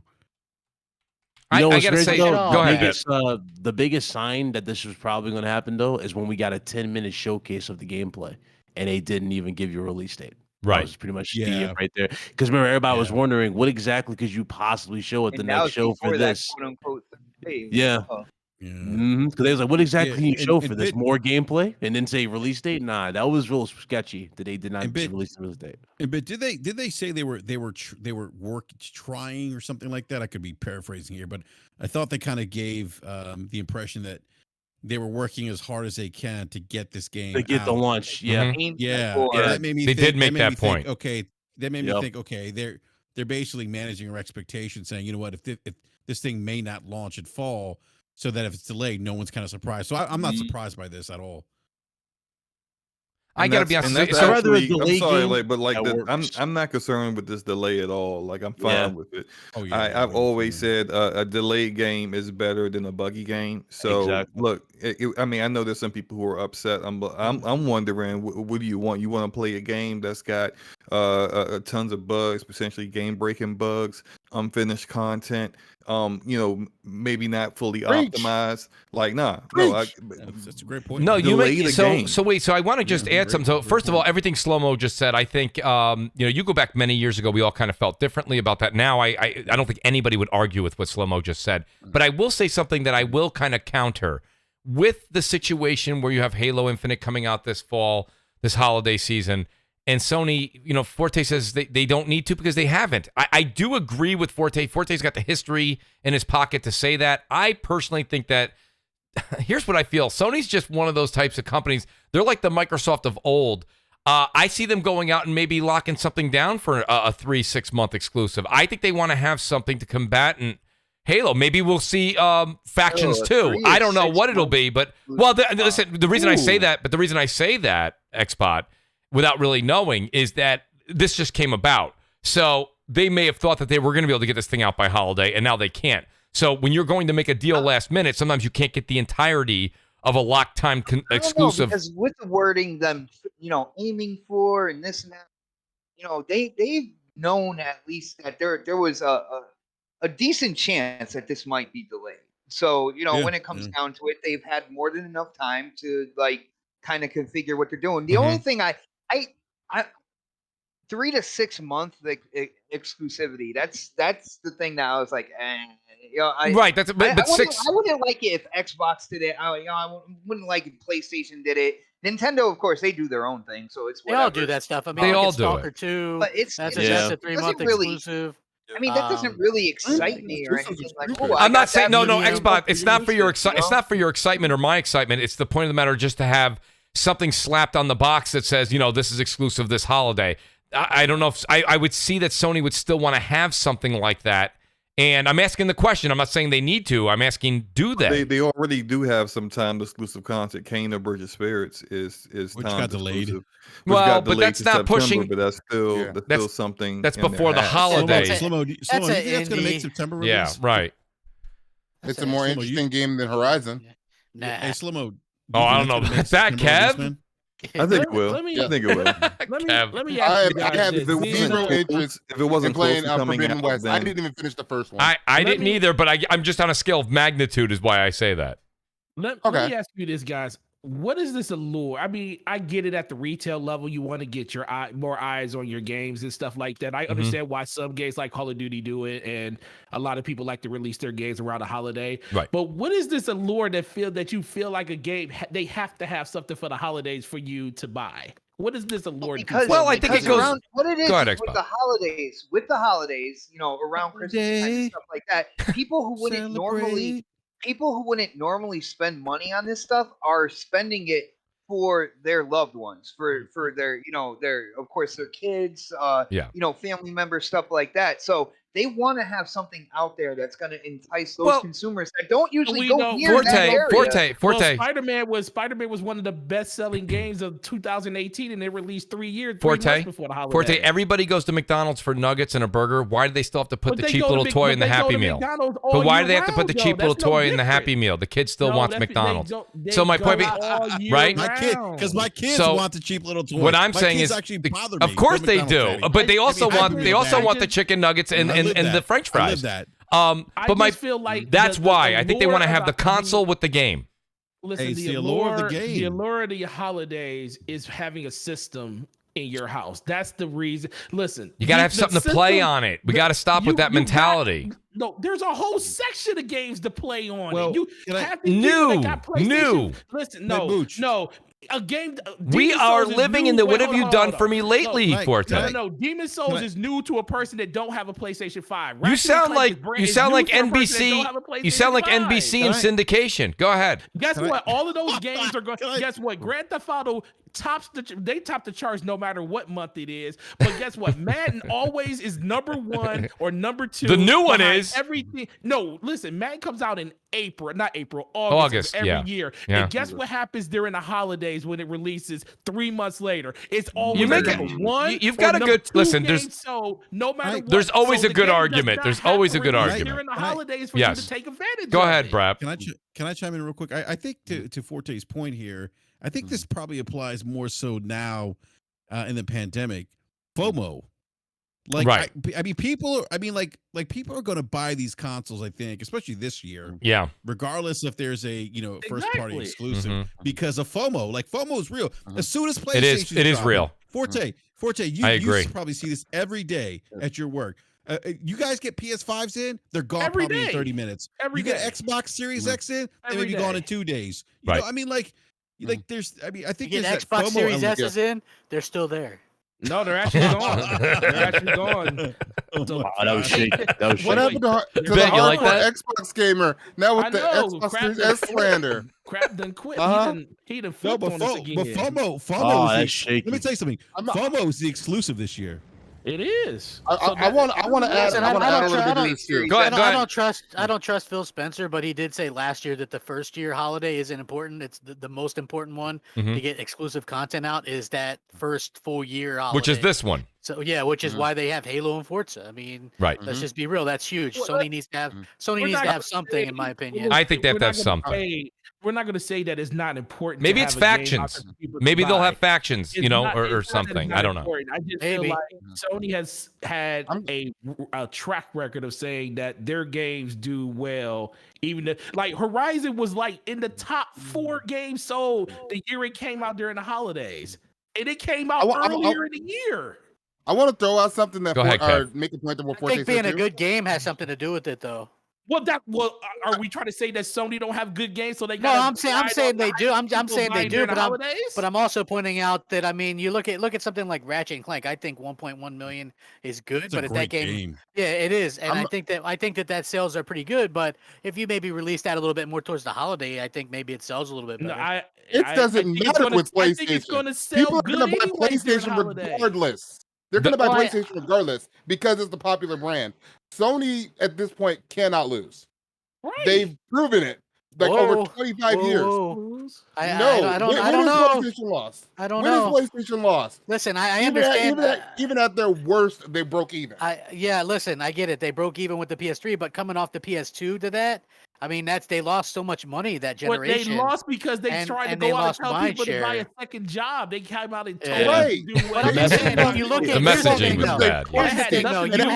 That's mostly the messaging. You know what the problem was though. Even with the PS3 era, you had the media largely in Sony's corner because they looked at Microsoft as still this corporate entity that wasn't really into games for the games. Now we start to see all the media. That's a new attitude. No, listen, everybody's like, man, Xbox is the best box. Like, literally, and I'm not against it. I'm just saying you see that more. So every good thing that comes out about, listen, Sony announces that they broke the record, sold over 10 million PS5s. What happens a little bit later, you start seeing articles about how great Game Pass is. Right? Like, no shit. Like, it's like, well, yeah, but you see all the games that just released in the last week? No, I didn't. You didn't see Ascent that just came out 2 days ago. I have no interest in the Ascent or Flight Simulator. It's not just about you you, keep thinking about it's not about you. I don't see but I'm looking at Flight Simulator and I see it out of the top 30 on the most played games, so I'm thinking not a lot of people bothered with it. You know what I realized, crap? You gotta stop thinking about everything is for you. Half these games that come out, 90% of them aren't gonna be for you. I get it, but listen, when I say something's gonna be bad or when something's not, like, I'm sure, did you say the same thing with Bleeding Edge?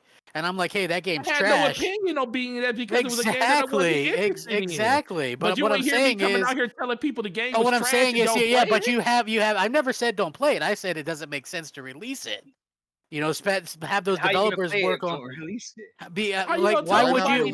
If you're basically telling somebody not to release a game, you're basically telling people not to buy it. Well, that's listen.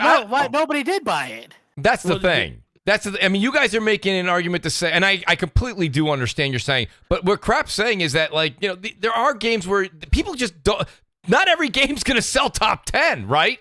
And that's the problem here, right? And that's kind of what it is. It feels like Game Pass has a lot of the top, 100, not necessarily the top 10. And that's where I think a lot of people are coming from, like Bleeding Edge. Like, you guys are right. Like, if you don't like it, don't play it. But the problem is that literally the other day, someone took a snapshot. There was one person playing Bleeding Edge on Steam. When did Bleeding Edge come out? I don't know, a year and a half ago. Anyway, can I get back? Let me get back to my. Let me get back to my point. Yeah, let's get back to our points. My point was a positive Xbox point. It was a very positive Xbox point. Was the media isn't as slanted as it used to be. Right. You have people from IGN and everywhere else praising Xbox, right, all the time, which is fine. You know, they do good, they deserve it. And then you have a difference of 10 million to 6 million in console sales. That's not a huge gulf.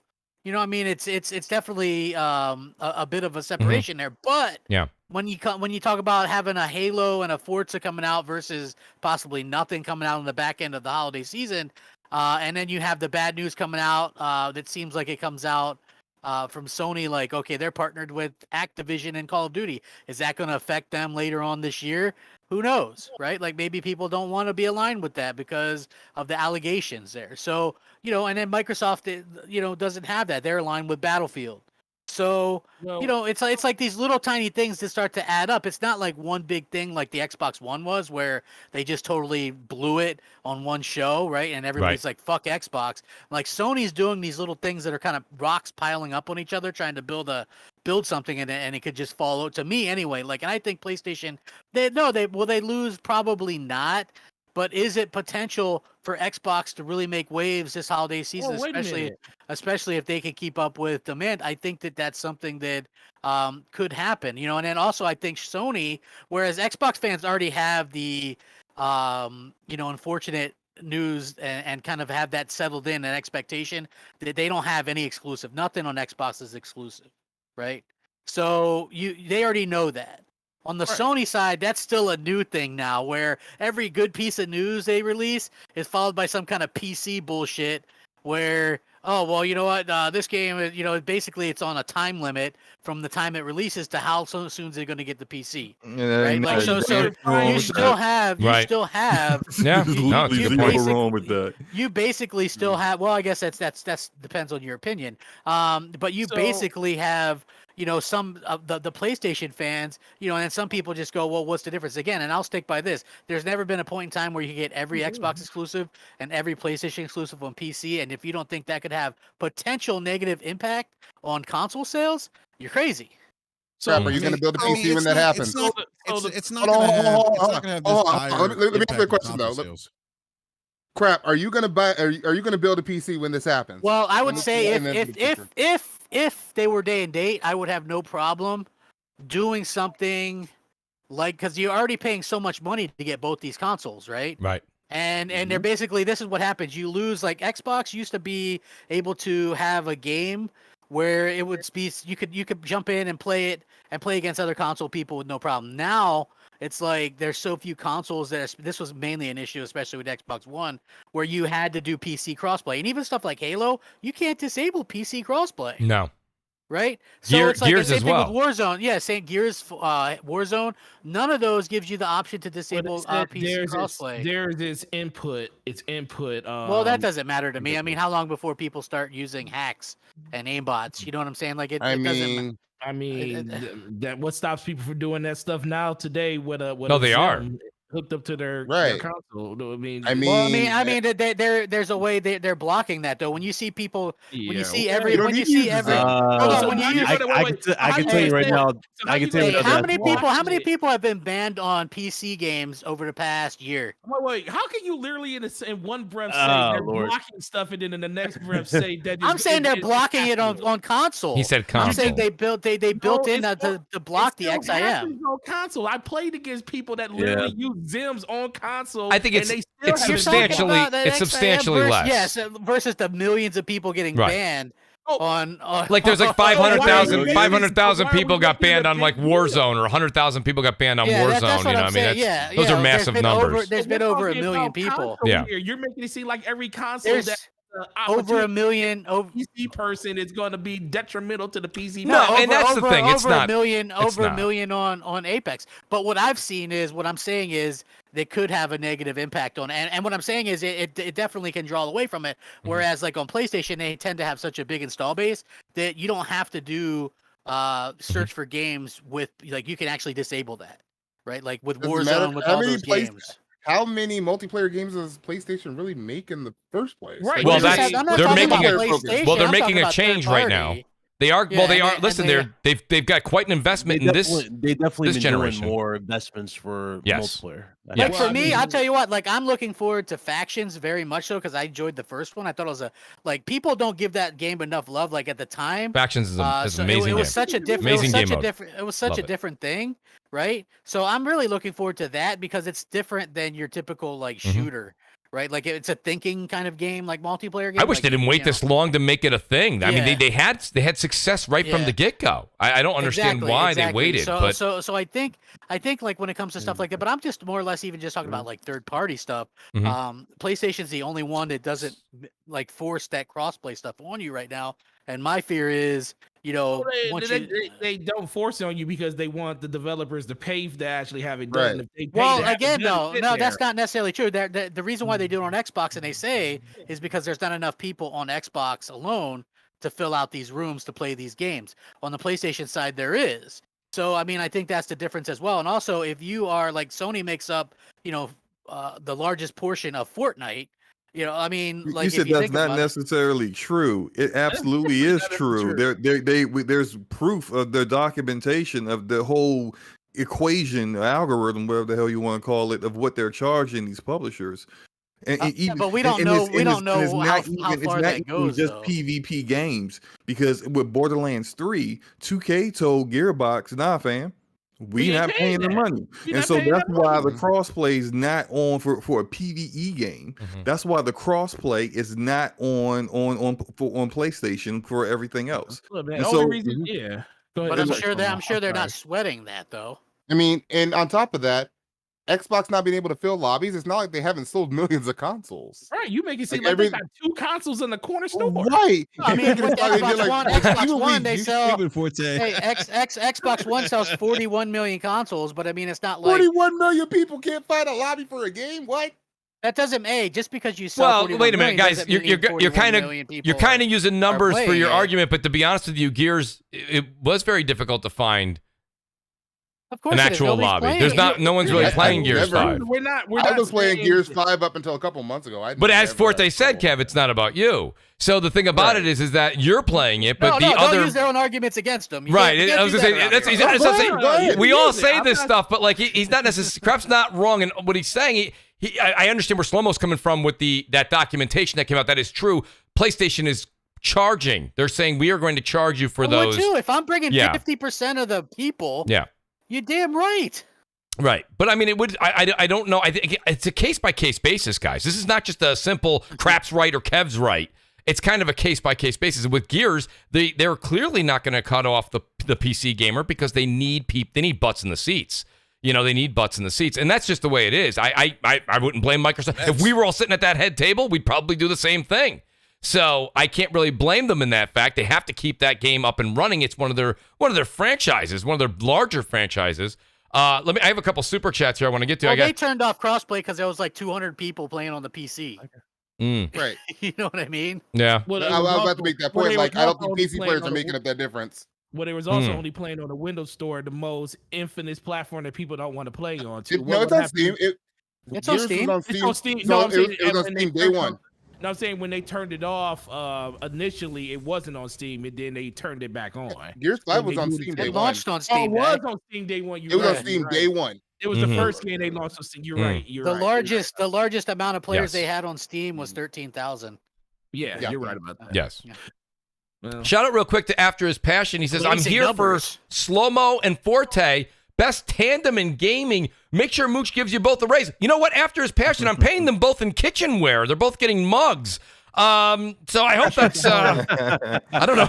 Shout out to After His Passion. That's a cool dude. That's the homie. Very cool to see After His Passion. Thank you very much. Appreciate that. Game Over Brian says, hey, Mooch, great panel. I have 2 questions. Will Crap and Mooch, will it make a return? And when, he loves to ask this question, when upgrading to Final Fantasy VII Remake, do trophies pop automatically? The answer is yes to the other one. And the last one, and Crap actually answered this last week. We're just taking a bit of a break, just kind of this summer. It's summertime, guys. And I'll be honest with you, this week news has been great, but news has kind of been trickling out over the course of the past few weeks. So we're going to definitely get back to MNC mornings just probably as we enter the fall season, just to kind of give us a little bit of a buffer. But I appreciate the question. Game Over Brian. Quick Killings. He says, Halo story got leaked in files. Stay away from spoilers if you care. Yes. I would also say, yes, be very careful of that. And the great Sir X Man. Don't be one of those assholes that spoils the game on Twitter. Don't be one of those guys either. That's right. Yeah, actually, Kev, outstanding point. Like, I don't see how anybody even gets excited. Like, I wouldn't even chuckle. Like, if Kev, you got mad at me, like, Mooch, why'd you tell me that? I wouldn't be like, I wouldn't give a tee-hee. I wouldn't chuckle. It's not funny. Like a lot of that stuff isn't in context anyway. I remember when The Last of Us 2 had spoilers and people spoiled it for me, and then I played the game and it ended up being completely different, like from the perspective that it was spoiled, right? Like a lot of people were like, those leaks were real, but they were wrong. A lot of people just had assumptions. I think the leak that people really got mad about was the one that was right. Yeah, that was right. No, I mean, listen. You can talk like the leak. You're talking I heard about that, Enrique, you bastard. I mean, yeah. There's only like, one leak in that game that people cared about. Yeah, and that's the one that they saw and they ran with it. Oh, we hate it. Joel dies. Blah blah blah. Whatever. Like there was totally reasoning. There was. Did you say like, "Woe is me"? There was totally reasons behind it. I mean, I 100% agree with what happened. I just felt like it shouldn't have been. I mean, I felt like it shouldn't have been spoiled. Yeah, exactly. You know what's funny? Like, now that we could talk about that, I won't get into any spoilers for anyone that didn't play yet, but I do have. I'm gonna read it in a second, Brap. But I gotta be honest with you, the only thing I saw in all of that, The Last of Us 2 leaks that came out, all I kept seeing was the golf club, and I'm like, what the hell does a golf club have to do with The Last of Us 2? You know they're going to foreshadow in the Last of Us remake. I agree, Bet. Right, it's literally going to be in a room. It's going to be Abby's room. You find it's going to be a golf club. It's going to be a golf club. Shout out to Sir X-Man. He says, I always find lobbies in the Battlefield games. Sir X-Man, you are literally a Battlefield fiend. Yo, he's a Battlefield. He's got to have a tattoo of that on his arm. Bless. I find God bless is right. Shout out to Brad. Brap says, I can't find him on the older battlefields on PC. Who? I can find him in 5. Sir X-Man? Somebody said they can find Battlefield lobbies on PC. Yeah, I still do on Metro, Operation Metro. For That's BF3? my go-to map. Yeah, I find lobbies all the time, man, on PC. Yeah, I'm not surprised about BF3. Like I was trying to play BF1 like a few weeks ago, and it was a struggle. Yeah, you probably won't find anyone. Yeah. Well, the great Brap, Basement Read Arcade Podcast, throws in a super chat, and he says, I want to hug Forte. Oh, look at you. You get a virtual hug. Forte, that was absolutely amazing. Oh, look at you. Forte, you gotta make sure you. Ooh, yeah. Oh, you gotta Forte, you about to be missing a kidney, dog. Listen, man, you gotta make sure you get okay from my co-host because he gets all the hugs first. I don't know anything about any of this stuff. I don't see slow mo as a. I don't want. Yeah, I don't.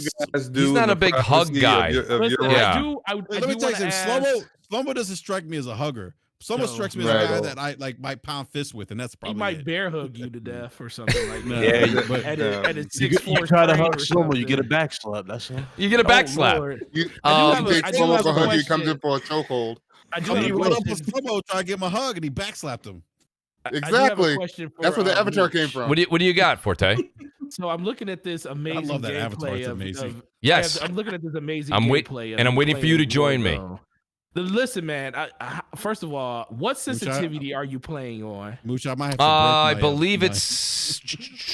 I have to check. I changed it like 8 months ago. I want to say it's like a 7 or a 4. That's right. Brap, we did it with Blades. 4. You're right. It's definitely on a higher end. But Yeah. I just want to say It is 4. Blades is the one that told us what to do on that.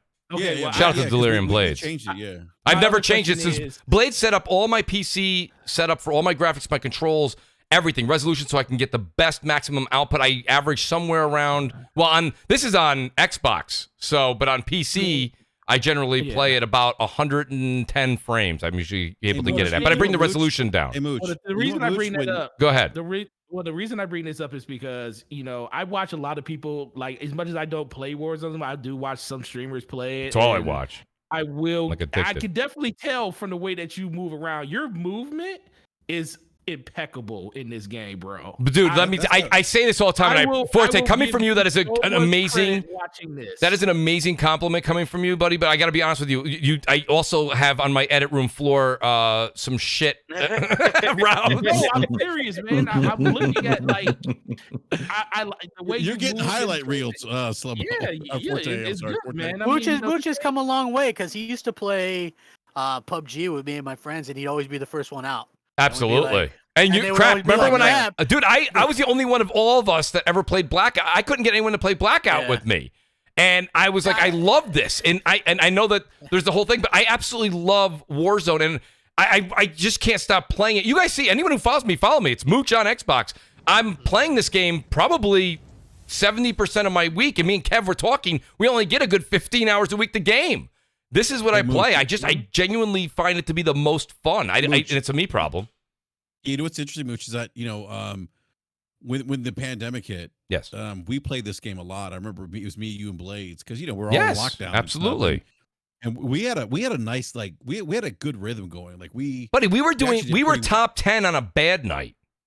Yeah, we were. We were doing well. You know what? I gotta say, Forte. As much as Forte gave me a compliment, Forte didn't say anything about my Halo gameplay. I thought I was pretty good. I got top award once. Don't do it, Forte. Don't do it. Don't do it. If they try to hurt no feelings, I'm not trying to take no bait right now.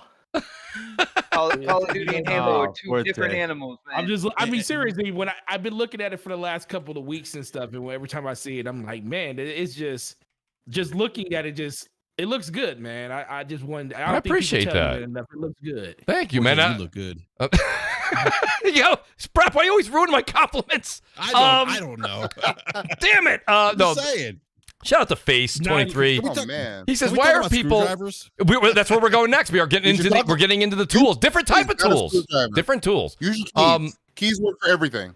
Keys work. Butter knives. Yes. Machetes. Swiss Army knives. Machetes do too. When in doubt, just use a hammer. Shout out to Face23 real quick. He says, "Why are people complaining about PS5 SSD solution who are not going to install an SSD in their PS5 anyway. It's a lot easier than PS4, and it's in beta. What Sony is doing with their blog post about SSD is just precaution. Shout out to Face, and thank you so much for that super chat, man. It means a lot. Thank you so much. And they let you know you're on your own if you try. Yeah, that's the thing, though. I wouldn't say it's precaution because it's up to it's really you're a liability. On your own. You're not suing our You're not ass. covering any damage. Yeah, and I'll say this once again: you don't need this.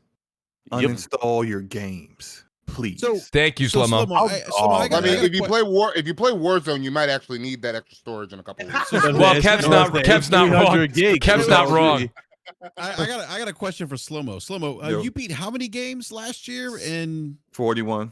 And did you need additional storage for that? I'm just nope. Nah, he does what I do. I delete them when I'm done. So, I'm sorry, but let me say, can you repeat that again, Big Cloud? Nah, he deletes them when I'm done.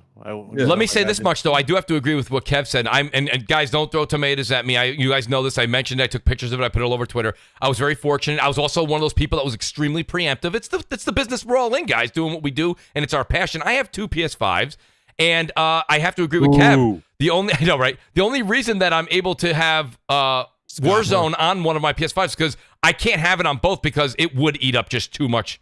It just eats up too much room. So I got to be honest with you. Kev's right. If somebody has one PS5 right now and they're in love with Warzone as much as I am, it is eating up a lot of their storage. Just saying. But a lot of it is isn't it combined with the like campaign game and the other multiplayer stuff? Like, can't you still like with PC you have the option of just downloading Warzone? Like, can't you do that with console too? What's the question? I'm sorry. I missed that part. Like on PC, you could just download Warzone, right?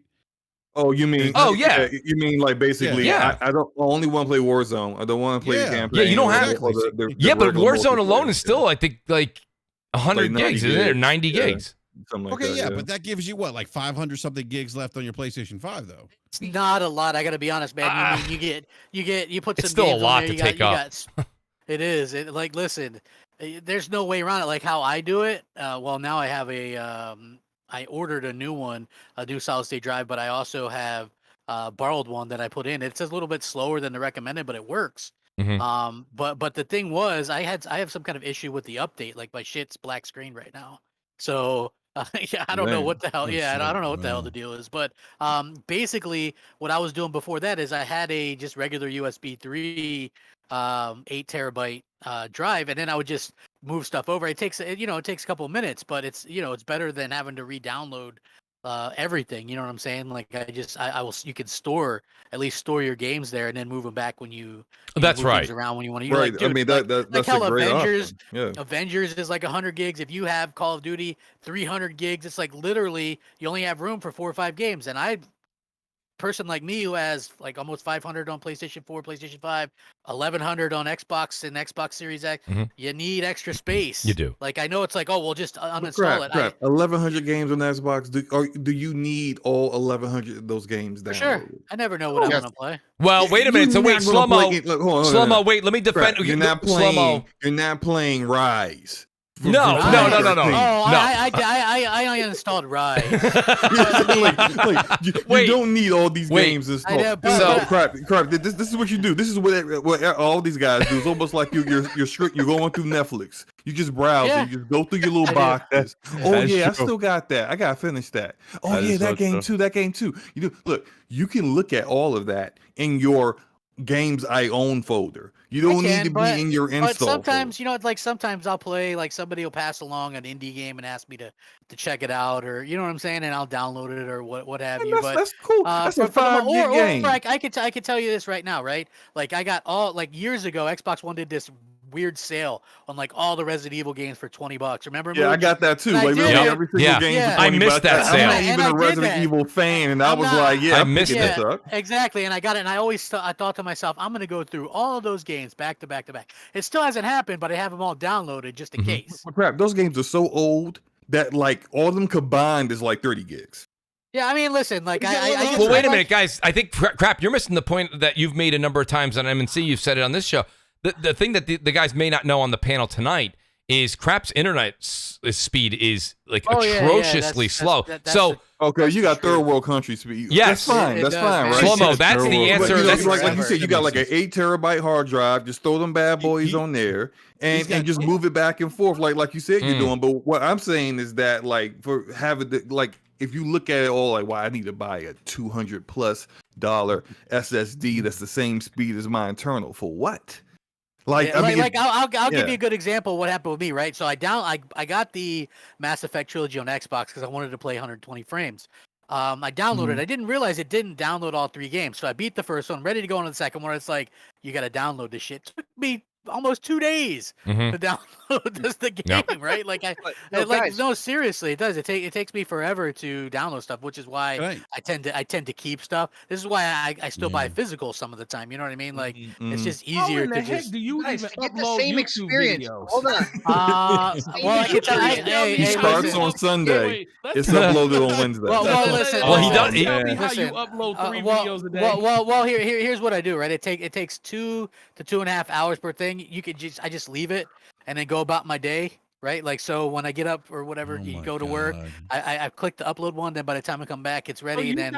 So you got 4 videos on queue. You got 3. Oh, dude, Crap! Pretty much. Crap's a machine. Crap, this is an example of why cloud isn't the immediate future like people think it is. What you just I know. right now. Hey, you know what? I did try XCloud, right, exactly, by the way, on my connection on a good day, and it was like it was the most pixelated crap I ever seen. Listen, like you guys don't understand the struggle. I'm not even watching stuff. Oh, I do. I'm not even watching 4K TV, right? When I watch Netflix or whatever, I'm just watching 1080p. That shit'll still dude. My internet isn't good enough to support 4K stream. I was about to say, guys, you don't realize, Crap. What numbers are you getting? Balastrava? Where do you live? No. You live in Nicaragua. Listen, I live in Florida, but listen. The thing is, DeSantis to upgrade that internet, man. Well, your internet provider or something. There's only one. There's only one internet provider here. Now, here's the thing. I did pay for Starlink, but they're supposed to send me that stuff sometime, quote unquote, later this year, right? So that's supposed to get me like close to 200 down and 30, 40 up. So that'll be like is good. Yeah, do you have 5G? Do you have 5G on your phone? Do I? No. I was gonna say you could do a hotspot. That's not around. That's not around here. Yeah. Oh, so guys, let me get back on topic real quick here. I just want to say shout out to Monkey Power in the chat. He says Capcom needs to give Resident Evil a break and make Dino Crisis already. Monkey Power stating his opinion on that. Resident Evil selling like hotcakes. It is selling like hotcakes right now. Me and Monkey Power need to be friends. I like the way he thinks. I want a Code Veronica remake still. Exchange those GTs, guys. Exchange those GTs. Sir X-Man says, I keep my Pac-Man. Xbox and Steam. Loved it. I keep my Pac-Man Centipede Tempest installed, so Sir X-Man is with Crap on his old favorites installed. Hey, no, hey, to be clear, right, I did clear up. I cleared out a few hundred games because I used to have almost 1,100 installed, and I cleared out about 300. It was like Conan Exiles. I'm like, I'm never going to play this shit. It sucks. Right, so I did go through there. It was like, hey, let me I like uninstalled like Forza Motorsport 6 and Forza Motorsport 5, and even though it hurt, I uninstalled Forza Horizon 3, I think, because even though that's my favorite one, but I already finished it. So so I did go through and do stuff like that where I would delete some of the older stuff that I'm not going to play or that I've already kind of like gone through. You're making progress, Crap. I'm very proud of you, man. I think the biggest problem. I think the biggest problem with PlayStation, for at least for me, I don't know for other people, is go ahead, Forte. I want to get back on topic of this. It's not a problem per se, but I think the biggest issue is the fact that they have this whole situation where you're installing and downloading games that you have to have pretty much double the space of what the game requires in order for you to even install it. That's true, especially when it comes to updates. So if Call of Duty gets a 60 gig update, it's not just 60 gigs you need on your system. You need 120 because they need 60 gigs just to download the update. Then they need the 60 gigs in the backup just to install it. And then once that game is installed, it deletes that download file from your system. So games like Call of Duty, that's why when you ever see people say, man, why Call of Duty won't launch? It needs to update. Well, I got space. Well, you really don't have space because the game requires like 80 gigs. No, it's not everywhere. No, it is everywhere. No, it is not. I just had that problem on Xbox the other night. I mean, like no, you said everywhere, sir. I'm not saying Xbox doesn't have that problem because I have a question. I don't have that problem on PC. Maybe I've had that problem on PC too. I don't have that, but I delete if I have 100 gigs on my PC. I have a legit question. I have a legit question that nobody's been able to answer. So, okay, like let's say I want to play Gears 5. But I have that installed on the external. Can I play that online at 120 on my Xbox Series X, or does that need to be on the internal for me to be able to play that at 120? If the game is your external the proprietary external that they have for the Series X? I mean, I have one of those too, but I also have I have 16 terabytes of USB 3. You need the proprietary. To get the next gen features, it has to be in the internal. Okay, so it has to be on the internal storage expansion. Okay. Because I was just always kind of curious about that. Like, I'm technically playing it. That's why when it comes to PS5 and when it comes to the Series X and Series S, like if you want the features and you want to still be able to play games the way we've been known to, even with externals on like the Xbox One and stuff like that, you still get like all the features and stuff. You're gonna have to get an internal, storage expansion. That's why when people are talking about, you just plug an external in and you move the games around, that gets freaking annoying, man. And if you're a company trying to broaden your player base and you want like little kids to bug their parents for the system and all that good stuff, you don't want a lot of like, oh, you got to do this, you got to open this, you got to screw in this, you got to do that, and then you're fine. Xbox, not everybody is like Brap. Okay, you talk about little kids and parents, right? Oh Lord, little kids and parents aren't spending $215, $150, $400. I mean, these are like I said this on DPS the other night. Like, these are enthusiast products. Like, most parents aren't going out to spend half the price of a console on storage. Thank you. Last time I checked, video games did not get as big as they got by just Hold on. Brap, I want to defend Brap here for a second because this is something that nobody talks. All of us are very, very intertwined into Twitter. We see what's going on, and we're also have to keep in mind we are in the hardcore camp where we're spending money on day one, and we're willing to spend sometimes upwards of unbelievable sums of money for convenience. But hear me out. Even if you think Sony's method is a bit more tedious, which it is than Xbox's, we are talking about a $200 to $250 extra option here. This is not like going to get a 3 terabyte old-fashioned mechanical hard drive that's going to cost you about $35 to $60. Okay, this is a much larger cost. I agree with Brap. And Brap, I don't know if I'm picking up what you're putting down here, but what I picked up from what you were saying was, basically, not many people are even going to buy the very easy-to-use SSD expansion on the Xbox because it's over $200. Because it's over $200. That's my point. Like my kids, they have Nintendo Switches.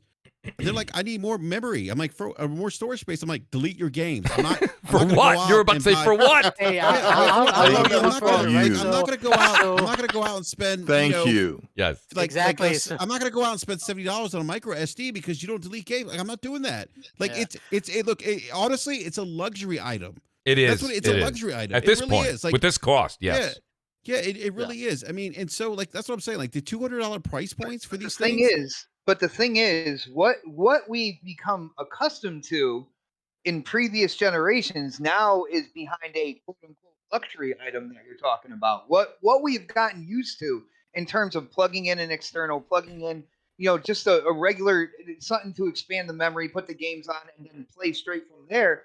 Now that's is true, all of a sudden Xbox. A luxury item. But that was also a $60. But that was still do that with cheaper options, right? On my Series when we made it an expensive option. On my Series S, I have a $50 SATA SSD connected to it. Right. In previous generations, everything played off the disc. We didn't need SSDs. Just to be able to put like a game on there, and I can just move it off of that SATA SSD to internal storage, and I'm good to go. So it's not necessary that you actually have to buy that. The whole first world problems luxury item thing is the speed, having the same speed as your internal storage. Yep. But if you just want to store something, you can get an old hard drive. That's like true. That's get it out your closet. knock the dust off of it, connect it, you're good to go. If you just want something to store it. Ask me, But the if you wanna SSDs, play they are a double-edged sword when it comes down to this generation. In terms of game speed and stuff like that, yeah, that's great. But in terms of the bigger kind of like gaming community out there, it is going to be a pain in the ass. You already talked about price, and that's across the board. That's Xbox and PlayStation. You talked about price and how that's going to turn away a bunch of people. That in and of itself, and know, not a lot. There's going to be a nice group out there that's not going to want to deal with switching their game back and forth when they want to play it. So I'm tell you right now, this is what it is, man. At that point, they'll make a decision. They'll say, you know what, I'm either going to spend the money, say PC, or I'm not, or I'm going to do what Slow-Mo said, buy a cheaper option. Or I'm just going to delete games and spend the 10 minutes moving it from external to internal storage. Exactly. If it's even that long, I got to be honest. It doesn't take that long. So like I have twin stepsons, teenage twin stepsons, and we got them Series S's for Christmas, and just regular USB drives with that. So I just told them, I'm not going to spend another, 200. This like if you want to change, I had to get the expansion. Like that's me. Okay, this is the thing. Everybody in this conversation is right to an extent. The problem is going to come down to, it's not going to be now, it's going to probably be a couple years from now, because it is a luxury. It's not even that the fact that it's a luxury. I think Xbox is completely correct when he says we're taking something that everybody's saying is a luxury item that people you got used to always you already got having. used to that being the standard. So the thing is, that's luxury is the fact that the thing costs $219 and upwards is the price, is the thing that people are kind of scarce on, is how much it actually costs. Within the next couple of years, people are going to be willing to spend that much money on those things. Right now, people think that there's no way that these things could cost that much, because us being the in the now of knowing that this is how much these type of memory and type of speed and how much this actually stuff costs. We know that this is what the price of this stuff is, and we know people, if you want it, you're going to have to pay that. And it's going to take a couple of years for the average consumer to actually grasp the fact that this is going to be the price of this going forward, unless we get a massive price drop, which could happen in the future, and the people that wait will benefit the most from it. But sooner or later, people are going to buy this thing. They don't have a lot of them out there. That's the reason if you walk into a GameStop, at most you might see 2 of those expansion drives in the store, because people don't buy them like that. But guess what? As soon as we do sell them, we get new ones instantly. I want to point out that they're gonna probably, thanks to not being proprietary, they're within a year's time you'll see much cheaper options. I doubt crap. That is will come back as technology gets better. Yeah, that is true. Multiple devices. When it comes to these SSDs that IGN and Digital Foundry are saying they're will work with the PS5. Because it's also PC and stuff like that. As time goes by, those have a chance of dropping in price quicker than a proprietary storage expansion. That's just proprietary was the big issue with the Vita. People want to know why the Vita failed. I mean, there's multiple reasons, but one of the biggest reasons, even now, to get like 100 gig thing for it's like over $100. You know what I mean? Like, no shit. Like, for a 32 gig memory stick on that, 60, 70, 80. That was a massive mistake by some. It's super expensive. I remember on the Xbox 360 to get those 350 gig ones, hundreds of dollars. Yes. Yep. No, that's 100% true. Yeah. I do want to say I got a couple super chats here, and I really want to ask Bit. I want to come to you on this topic before I just quickly change over. Percolator says, and I don't know the reference here because I think we left the conversation. He says, that looks very good. My opinion is better. Shout out to Percolator. I appreciate it. The great Kofi Muata is here. He says, how many games does each panel member approximate they have installed right now? I have a lot, but used an external SSD. Having 4 or 5, a ton of games installed is a way of life. Slow-mo, Enrique, Atlas, Gods. Yes, 879 installed on my Xbox right now, and then I have 427 on my PlayStation 5. I got 16 installed on my on my Series X, I don't have my external plugged in. I don't know what's on there. And then on my PS5, just on the internal, I have 7 games. I have PC, 48 games on my internal and my expansion, and a lot of them are like, you know, Jedi Fallen Order, Watch Dogs Legion, Cyberpunk. They're not small games. Last generation, I had as many as my 8 terabyte external would fill up. But I got to be honest with you, I'm more with Slow-Mo. And shout out to BG Broken Games. He says it every day on Twitter. Now this generation, I do have the expandable. I do have the 1 terabyte SSD for the Xbox. I got it for Christmas from a family member. They know I love gaming. They got that for me. I was very, very grateful, very thankful. I don't know if I'm going to run out the door. I didn't even put it on my list. It's just so what makes you think they went out there and actually spent that $120, $220 to get you that? Why you think they did that? Well, they knew I got the Xbox Series X, and I mean, they definitely. It's my brother. My brother definitely knows. You know what I mean? Like he's gonna know. Have you been complaining about space on there and stuff? No, not at all. He just was like, I didn't know what else to get you since you have everything for gaming, so I'll get you this. Yeah, I mean, listen. I think that's what there's a lot of people out there that's gonna. I need to say this real quick about Kofi's comment. I've got 20 games installed on my PC right now, and I still got like 120 gigs free. Just 20, because everything else I played, I beat and I uninstalled it because I don't need to have it installed. That's kind of where I'm at. I'm already done with it. That's what I was. I guess maybe. Kofi, hold on. Kofi's the homie, but he like. I feel like he's a gaming hoarder. He's a gaming hoarder. He's a gaming hoarder. I'm gonna give you a different perspective. He is he's virtually like a guy that owns 20 cats and still has newspapers from 1986 kind of game. Oh my god! Because look, you guys can't let go. You saying there's litter boxes everywhere? Yes, the crazy cat lady from Jeepers Creepers No, style. you get one of those kiddie pools, and then you fill that up with litter, and that's your litter box. Crap! Hold on to stuff. You don't need to hold on to. Just uninstall it and let it go. Yes, I know it's in your life. Once. You still own it. If you want to reinstall it and play it for nostalgia, you can do that. But just having it for the sake of having it is a waste of space. I come at it from a different space, Slow-Mo, because a lot of the games I play are open-ended. So, like, for example, I play a lot of strategy games.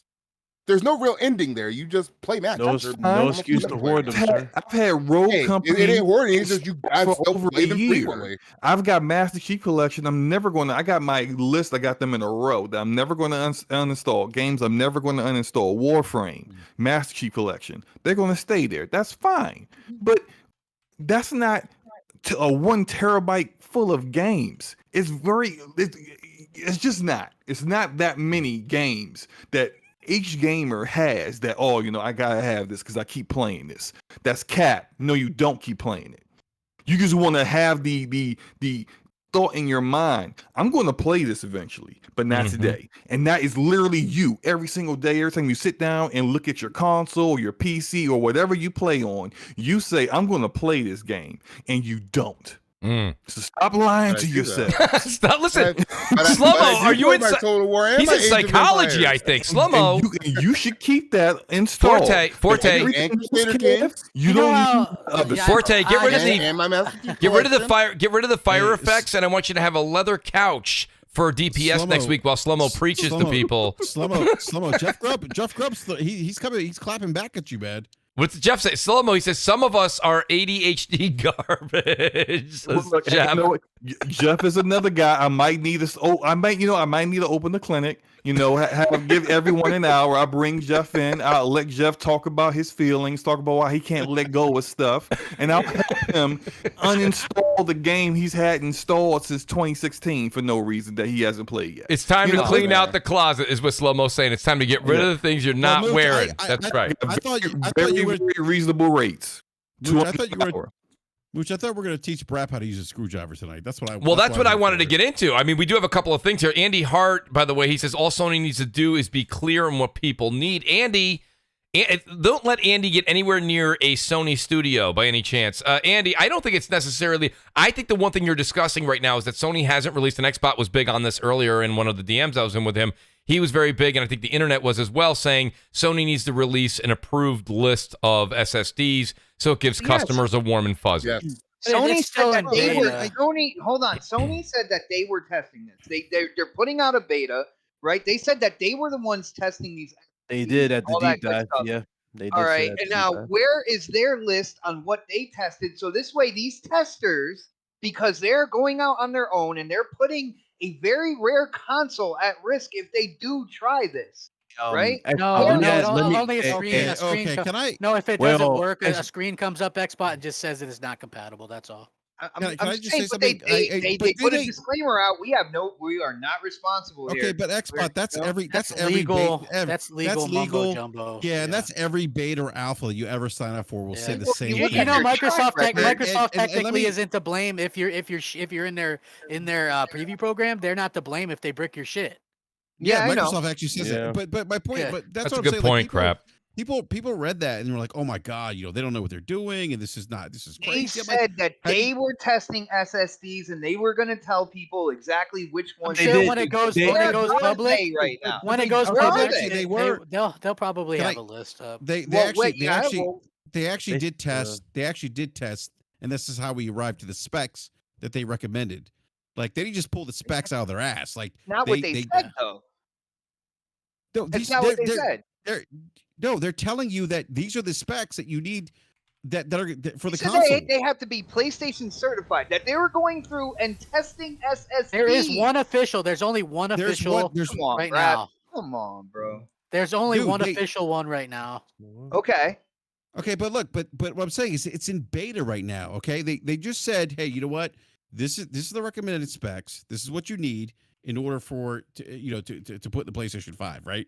And not only that, but and I gotta pull the but it's one of the Insomniac developers actually talked about performance, and they said that in terms of like the Ratchet & Clank Rift Apart with one of the SSDs, and I forget which SSD they used, but one of the based on the specs, that the game actually ran the same. Like there weren't any issues. There wasn't any performance related issues having it run from the external SSD compared to the internal SSD that Sony has. What's that have to do with what I'm saying here? What I'm saying is what Xbox said. My point is, go ahead, Beb. No, I'm saying what Xbox talking about. He's talking about the deep dive when Mark Cerny said we're testing these SSDs for you. Right, that's what he said. He did say that. No, he's right. Yeah. If you put something out that we haven't said is certified, then you're putting your console at risk.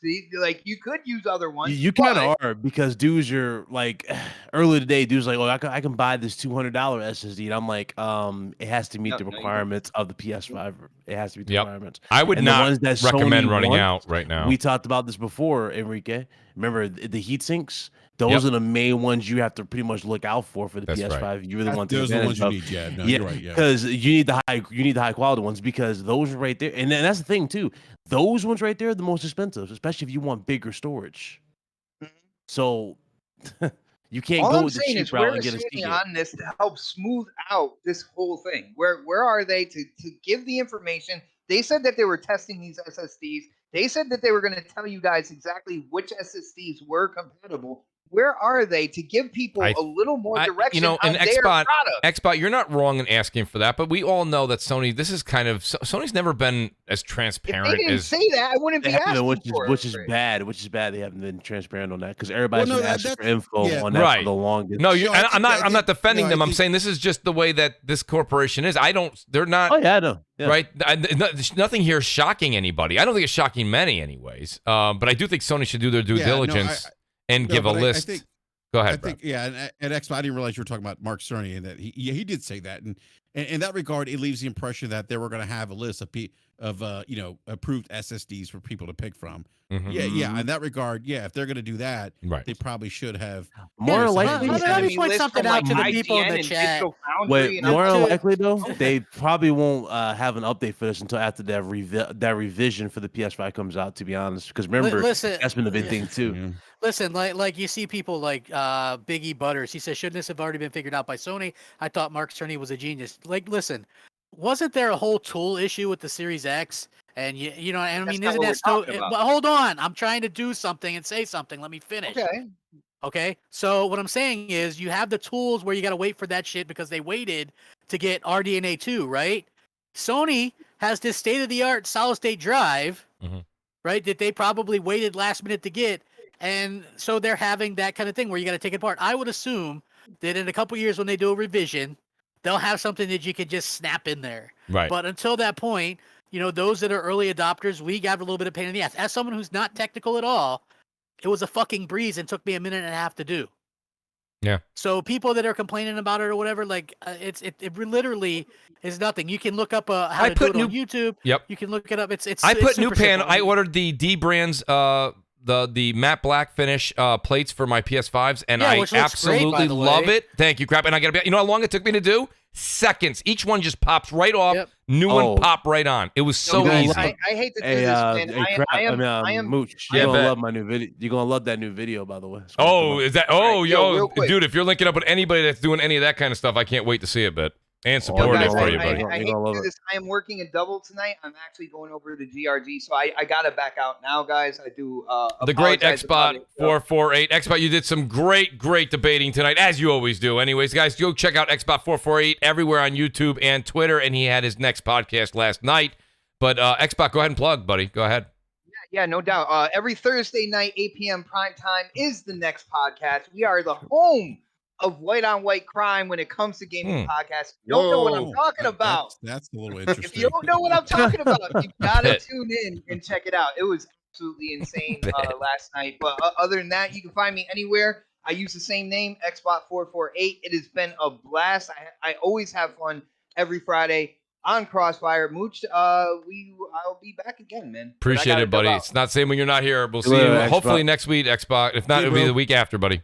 Later, Yeah, Xbox. later. See you, man. Bye. Real quick, I do have a couple super chats here, and then I'm going to get your guys' wrap-up opinions here. Royal Boyle 78, outstanding to have Royal Boyle here. Thank you. He says, what's good, Crossfire, Mooch, panel, chat, here to always show love and support. Bay, what do we get? We got Bay, what's his name? Was it? Oh, pray emojis for Royal. by the way, Baez. first. We got Baez, and let's go Mets. So go ahead and say that again. I'm sorry, but I interrupted you. Oh, no, I was saying pray emojis for Royal because his dad. That's correct. Oh, yes. yeah, yeah. Prayers and thoughts are definitely with your family, buddy. And you know what's funny? Because Royal Boyle, anyone that doesn't know this individual, he is one of the most amazing people on Twitter, dude. Speaks positivity. He really is. Really Never, cool, dude. ever gets involved with any of the console war You're stuff. Royal. And so, Royal Boyle, outstanding to have you here in the chat as well, buddy. Thank you for your support week in and he's week a out. Yankees fan. He's a Mets fan. He's a Yankees fan. He's a Mets fan, believe me. We talk baseball, baby. You gotta squeeze that in there at the end. That's all, man. Right? Shout out to Audible Gaming. He says, just want to support. Shout out to the Crossfire panel and chat. Also, shout out to the fellow troubleshooter at Glorious Kev. Great time to be a gamer. Yeah. Shout out to Audible. You got a fan right there. Big fan. That's Audible. my guy. That's your boy. Oh, shout out to the troubleshooter squad. Hustle, Motivate, Erica, Audible, myself, Oh, nice. Merc. Yeah. Yeah, shout out to Hustle. Y'all don't want Hustle's another I don't want this outstanding. road company smoke, Kev. That's all I gotta say. Shout out to Whoa, Hustle whoa, and what? Erica. Oh, Yeah. I missed half of that. What'd you say? Something about smoke. I said y'all don't want that road company smoke. Uh-oh. Well, we already said until somebody plays us in Gears, we ain't messing with these other multiplayer Here we games. go. Everybody's been ducking us in Gears. You got to People qualify, been ducking us in apparently, Gears for Bit. years. Bit, you got to qualify. It threw gears at us. He Come threw on. gears at I you. love that. Been Uh, ducking love us that. in Gears for years. Oh, play games that we barely Shout out to Audible, shout out to Hustle and Erica. Outstanding to have that whole group here and supporting us. The great Sir X-Man, he says, we all have a big backlog on memory, the truth. Yeah, absolutely, Sir X-Man. I think that's a backlog we're never going to get to.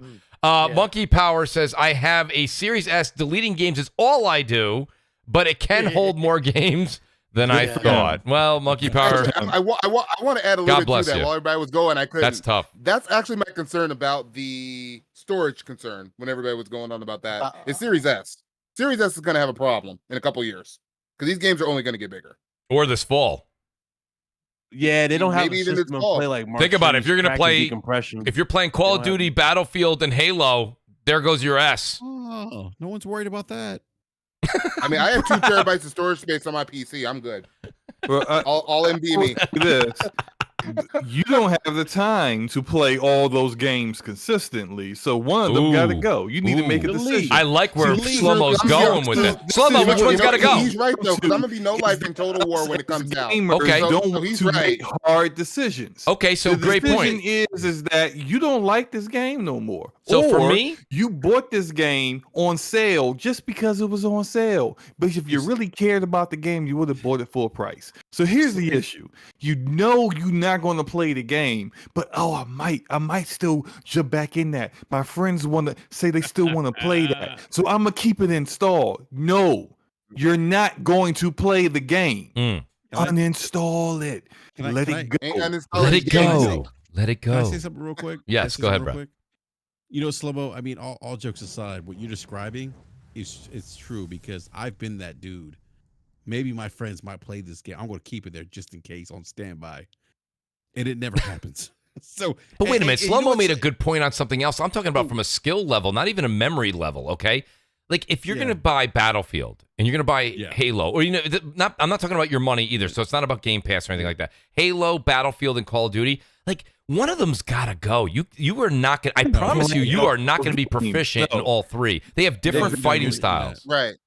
Yeah. So I just want to say something. No cap here, but Slow-Mo, you might be one of the most wise gamers out there in the community. Wow. Seriously, man. Like, Professor Slow-Mo? True. I mean, I don't like you should, but this is very true. Yeah. No, I mean, like, no cap, but you literally, you should be the professor. I mean, like, seriously, because what you're saying, what you're describing, I'm like, oh my God, I've been that dude. What you just described, I've been there. Yeah. And so you're 100% right, Slow-Mo. I just seek to help my gaming brethren just get past our hang-ups and our issues. Slow-Mo, Jeff Grubb. You were the Jesus of the gaming community. Slow-Mo, listen, Jeff Grubb just said, I'm playing Pilot Wings Resort right now, Slow-Mo. I'm about to type back to him. What if I deleted it? Is that you never should have installed it in the first place. So that's your issue right there. Like, it should have never been installed at all. So that's slander. Ask Grubb if he still has Balin Wonderland installed. Oh, I'm pretty sure he does. Did Jeff have to review that? He did. Yeah.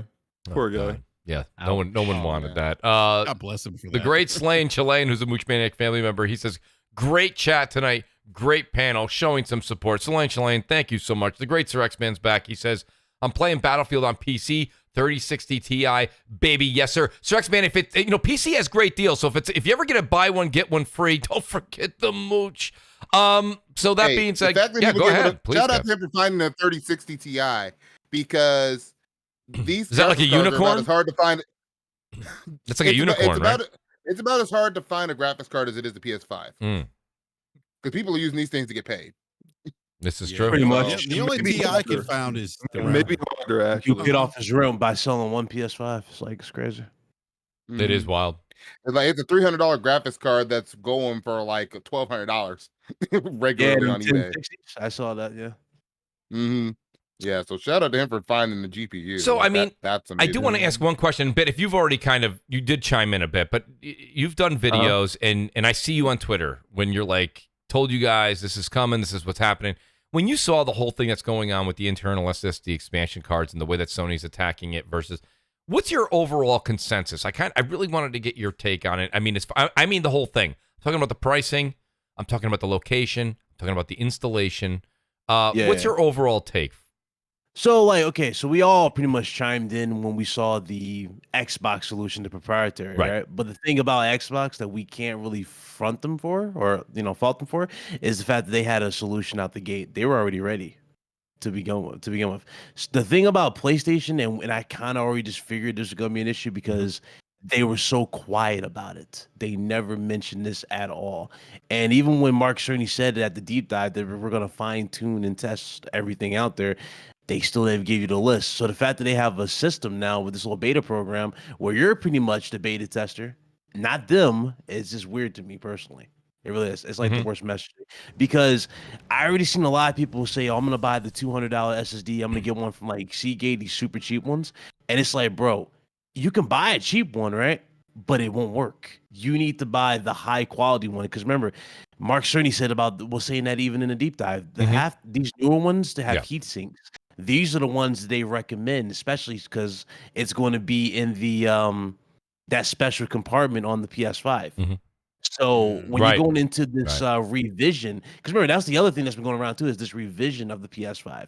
I'm thinking more than likely for the revision, they're probably going to look at that type of design for that slot for the M.2 drive. More likely, they'll probably try to go back to the PS3/PS4 design, where it kind of just like pops out of a certain like spot on the system. Okay. And do something like that. I would think they would do something like that because I don't know. It looks kind of sketchy putting it into that little area of the PS5. It really does. It really does. Go ahead, Brett. I do agree with Brett. Heat dissipation. So I guess like I get like people want recommendations. I get that. And I do agree with that. But also there's part of me that thinks like they also told us like, you know, like the specs, right? Like these are the specs that you need. You know? Yeah. So I guess what you guys are saying is, okay, yeah, specs aside, which one out of the specs that you recommend actually really works the best, right? Right. Mm-hmm. They think it means like 5,000 works the best and also isn't going to brick your system.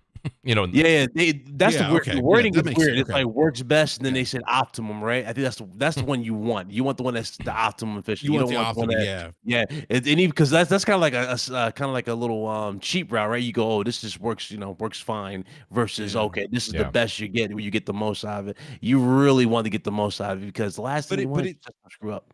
But it's weird. Like the Insomniac developers are saying that they've been testing this. So I'm just wondering why they haven't made that recommendation then, like a specific brand per se. I wonder why that is. That's what I would like. Maybe some answers on like, okay, well, you guys have been obviously testing this stuff internally because you provided specs. We know that some of your first party studios have been testing this. Why not make a recommendation? Yeah, that's the thing. Like you would think that there was going to be a list on, like, you know what I mean? Like, at least two or three. Brand. Yeah, like a brand or some sort. Like, hey guys, maybe not the list, maybe not the list of the specific model, but at least give the brand to stay away from. You know what I mean? There was nothing. Maybe they haven't figured it out. Yeah, more like the reason. No, I don't think it wasn't that they figured out. They never tested it to begin with. It was an afterthought. They were too busy trying to get the most out of PS5 sales for the most part. Sony, I agree with that. That's why they charge for crossplay. Yeah, because the main thing about Sony was them selling the PlayStation 5. They were trying to get systems in houses. They didn't care about the SSD storage. This is something that they were probably going to tackle next year. So you think that maybe like I wonder if this is pandemic related? Like you talk about like trying to get. Oh, it's got to be. Yeah, like so, like what, guys? We need to put this in the back burner right now because there's a chip shortage. So we gotta like the priority right now is what we gotta figure out how to manufacture these as quickly as possible. We know that I think Japan wants Sony to manufacture chips now. Did you guys hear about that? Sony and what is it? TM whatever it is in TMC that manufacture. They want Japan. The country of Japan wants Sony and TMC to actually build a plant in Japan specifically to manufacture chips. I don't know if that's happened. If that's going to happen, but that's something that's I'm definitely I would buy into the fact that they're looking into it. Out of their, they're definitely out of their element because again, before they would have their testers and all that stuff, have this stuff ready to go before the launch of any product. You know what I mean? The fact that they did not have this answered is just it pretty much tells you the gravity of the situation. I mean, so you think this is pandemic related? You think this is pretty much pandemic related? Then? More than likely pandemic related because a lot of stuff got pushed back. You think about there's two sides to, like when you talk about the whole SSD thing. Yes, I think Sony did try to push out consoles. I think even because them going non-proprietary, I think will be better for them in the future too. Yeah, it's fine. It's going to save the money in the long run because it's going to be better for the consumer in the long run. Yeah. These SSDs are going to get cheaper. They're going to That's a really good point. I mean, and we all said that before these consoles came out. At the same time, people aren't always the most intelligent. So the fact that you just have one that just plug it in. I mean, I work in IT. I deal with people that just struggle with basic Kev, stuff how many times do you start telling somebody something and then you're like, move, and then you just do it for them? Yeah. Right? I do it frequently. My favorite one is you called IT. You need to talk to HR. I cannot help you with your patient. That's my favorite one. That's hysterical. I had a lady who argued with me last night for 10 minutes because I can't help her with her 401k. Oh my God. It's not a helpline. For 10 minutes. Hey, Mooch, yes, Mooch, bro. Is it really just Facebook 10 years ago? I don't know, man. Maybe. I mean, I'm telling you, was man. it generational? Oh God. But The electrolytes. I get it from young and old Yeah, people, it's so like I don't know. Plants need electrolytes. Ken, It's just plants wild need to me, though. electrolytes. It really is wild to me though, because I've talked to y'all about this so many times. Like we knew this was eventually going to come back in some capacity, like in a conversation. Yep. We knew we were going to come back to this because the way those SSDs are priced right now, and again, people think they're going to go the cheap route. It's not like the PS4 and PS3 where you got those small little laptop drives where they were easier. Right. You know what I mean? It's not like that. These are high performance SSDs. These games are going to really need those. So it's like. For 500 gigs, you paying about what, $200 for like 500 gigs? I think I bought it. I bought a something like that. How much for the high grade one? I bought a Sony Samsung NVMe 1 terabyte for $250. Yeah, So for how much? for about $250, and that was a year ago. Would the 980 work, Slomo? I don't think the 980 should work. Yeah. So how much the 980? It was like 200 for 500 gigs. Right? I think It's a little over 200, isn't it? Yeah, low 200. Samsung has the most popular NVMe M.2 SSDs. So they kind of like set the market with their price, and everyone else kind of tries to undercut them to try to get some sales in for people who don't want to pay the Samsung tax. And there are some cheaper ones out there, but like Western Digital, Samsung is the most popular in part because they have the best one. Yes, Samsung is pretty good. Yeah, but so other than that, I'm not gonna fool. I'll be honest with you, and like I said, this same thing goes. And I said I got the SSD as a gift for Christmas. I get that. That's fine. I appreciate it, but I don't think I'm running. Are you guys running out the door to buy these external? I'm not. I'm waiting for the prices to drop. The internal Series S. Yeah. I'm waiting for the prices to drop, and on top of that, I actually delete a lot of stuff that I do too now. But I've gotten into that habit where I just delete when I'm done with the game. I bought my Series S and the SSD at the same time. Yeah, I just don't know if you necessarily have W's right now. That's what I hear. You guys, would you say Slow-Mo? I hear W's when you guys say stuff like that. I just delete it once I beat it. We do this all the time. Slow-Mo's like, bro, I'm done. Like, because I platinum games, so when I'm done, I'm just done. When you're done, you're done. That's right. What's the purpose of even reinstalling it at that point? Unless it's got some kind of, unless you just like, you know what, I want to go through the story again, and then reinstall it just to do that. But we said on RGT, Slow-Mo, because we brought up Demon Souls. We played Demon Souls from time to time. Like, I'll delete it and I'll be done. Then like a friend might ask for help. You know what I mean? And we'll play it again, or in that case, absolutely reinstall it. Right, but. I agree though. It's like a lot of these games I mostly delete. I don't really have on their stockpile unless it's a game I know for a fact I'm gonna constantly be on or play. Let's say example Call of Duty or something. Like, you know what I mean? Like, I know I'm gonna play that. Jeff is literally just poking Slow-Mo with a stick the entire show. He says, I'm going to Micro Center tomorrow to get one, Slow-Mo. So he's handing you a fresh L, apparently, Slow-Mo. I don't from long distance. That's funny. It'll be sold out as soon as you get there. Right? No, honestly, I gotta say, I think that this is we learned something here tonight, and that is that these SSDs will be cheaper. Sony's version may be a bit cheaper sooner because third-party brands will be able to mark. They can encompass that slot where Microsoft went with a proprietary, which worked out the gate, but maybe a bit more as we move forward into the generation. So that's going to be interesting to see as well. I do have the great Jeff Grubb here. He says in the super chat, he says, "Good show, you all. Appreciate that, Jeff. Jeff, means a lot for you to be here every Friday night. Truly appreciate that. Means a lot." And then the great Andy Hart is back. He says, "Why do it in a beta test?" Well, at this point, I think Bit definitely answered that question. I think that Brap also did. And guys, I don't want to speak for you, but I'll just say like that. It's spooky to do in the beta test for us. But they're doing it because of what you said, though, Bit, right? The reason being is that they kind of, I wouldn't say they were not prepared. They were just focused on something else. They put priorities into different places, and this wasn't one of them.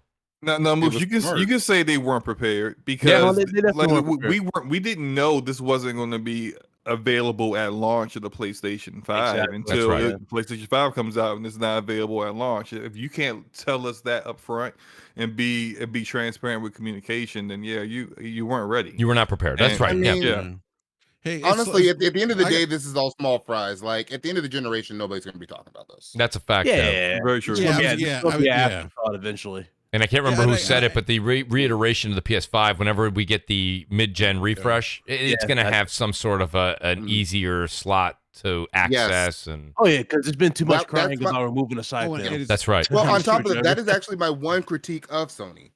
Don't have us remove the side panel. Yeah, don't because like I said, people just aren't as tech savvy.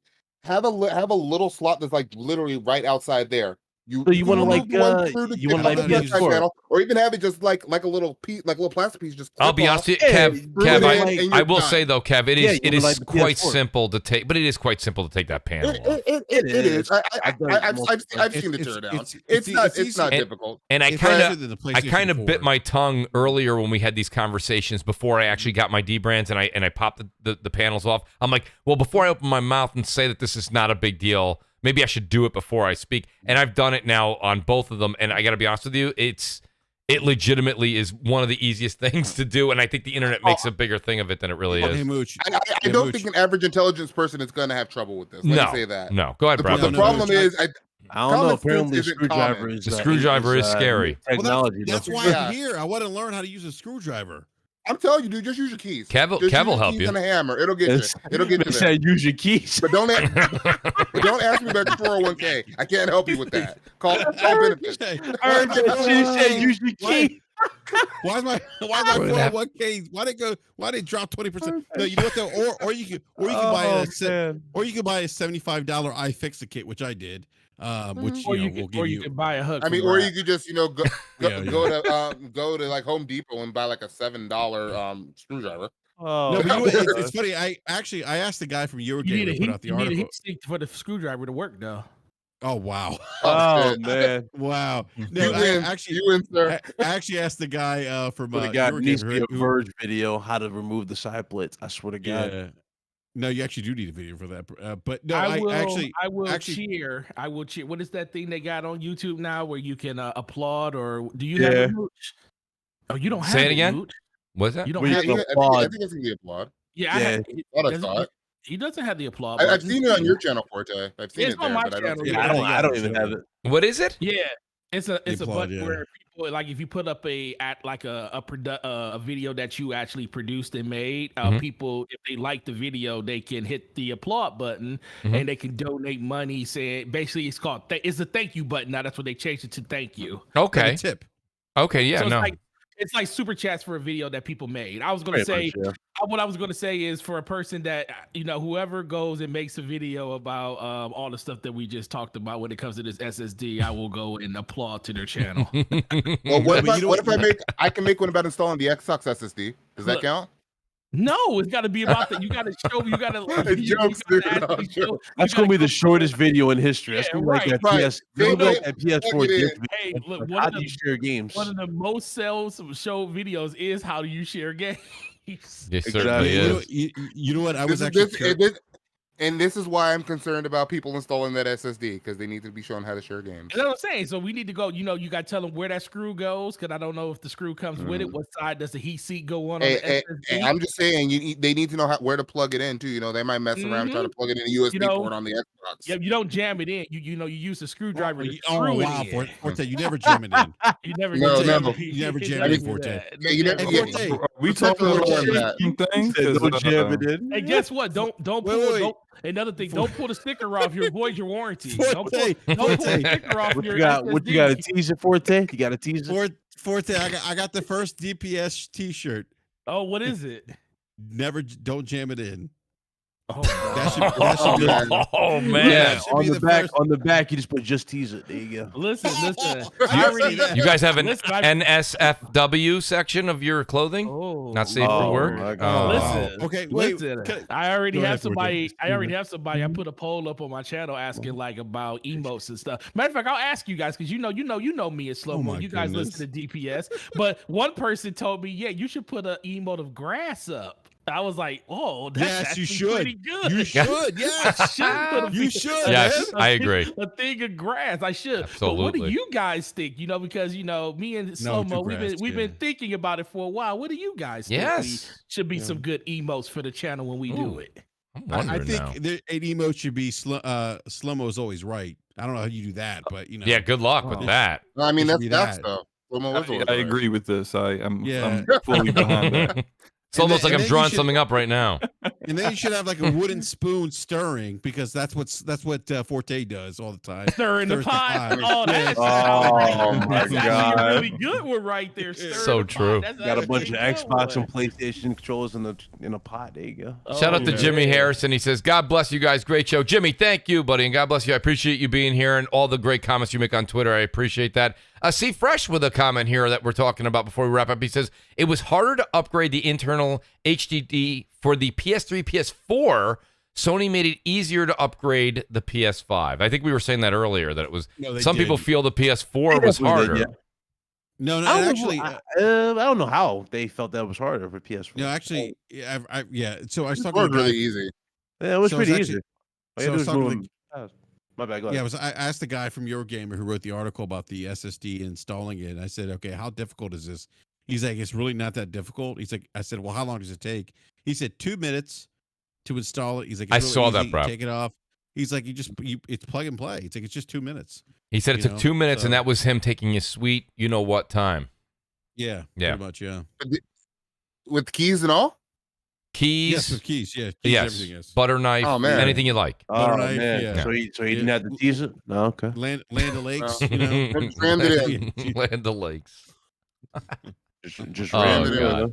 Well, listen, we've had a Oh, great my show tonight. goodness. I'm gonna wrap. That up. should be the I next kept. DPS Listen, t-shirt. Just I ram have it in there. kept the entire audience in this panel hostage 2.5 hours.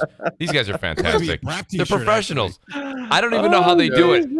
I lost crap. I lost Xbot in the process. I apologize, guys. I do apologize. They have to leave it usually right around the 9 o'clock hour anyways. But I want to say thanks to this amazing panel, this amazing chat. Unbelievable, guys. You guys are just amazing. Let me go in reverse order here, and I'll start with Slow-Mo. Slow-Mo, I didn't get a chance to give you a proper intro because you were a few minutes late, but I'll give you a great outro. Buddy, great to have you on the show, buddy. You really add so much to the context of what we're talking about. Love your work on DPS with the Great Gaming Forte, and of course, your role on BRAP as well. But Slow-Mo, let everybody know where they can find you, and thank you for being here tonight. Yeah, hey, Mooch, apologize for being a little bit late, man. But I'm glad I was able to make it. Absolutely. I had a good time. And I'm just hoping that people start deleting their games. And you know, if I can get one that's a person, fair request. If I can get one person to delete one game, then my role here was satisfied. But no, seriously, no. Like I had a good time, and you guys can find me on my own YouTube channel, Slow-Mo Backslap. I'm getting back into making more videos. I've started a little bit, but you're gonna see a little bit more coming soon. Probably starting next week.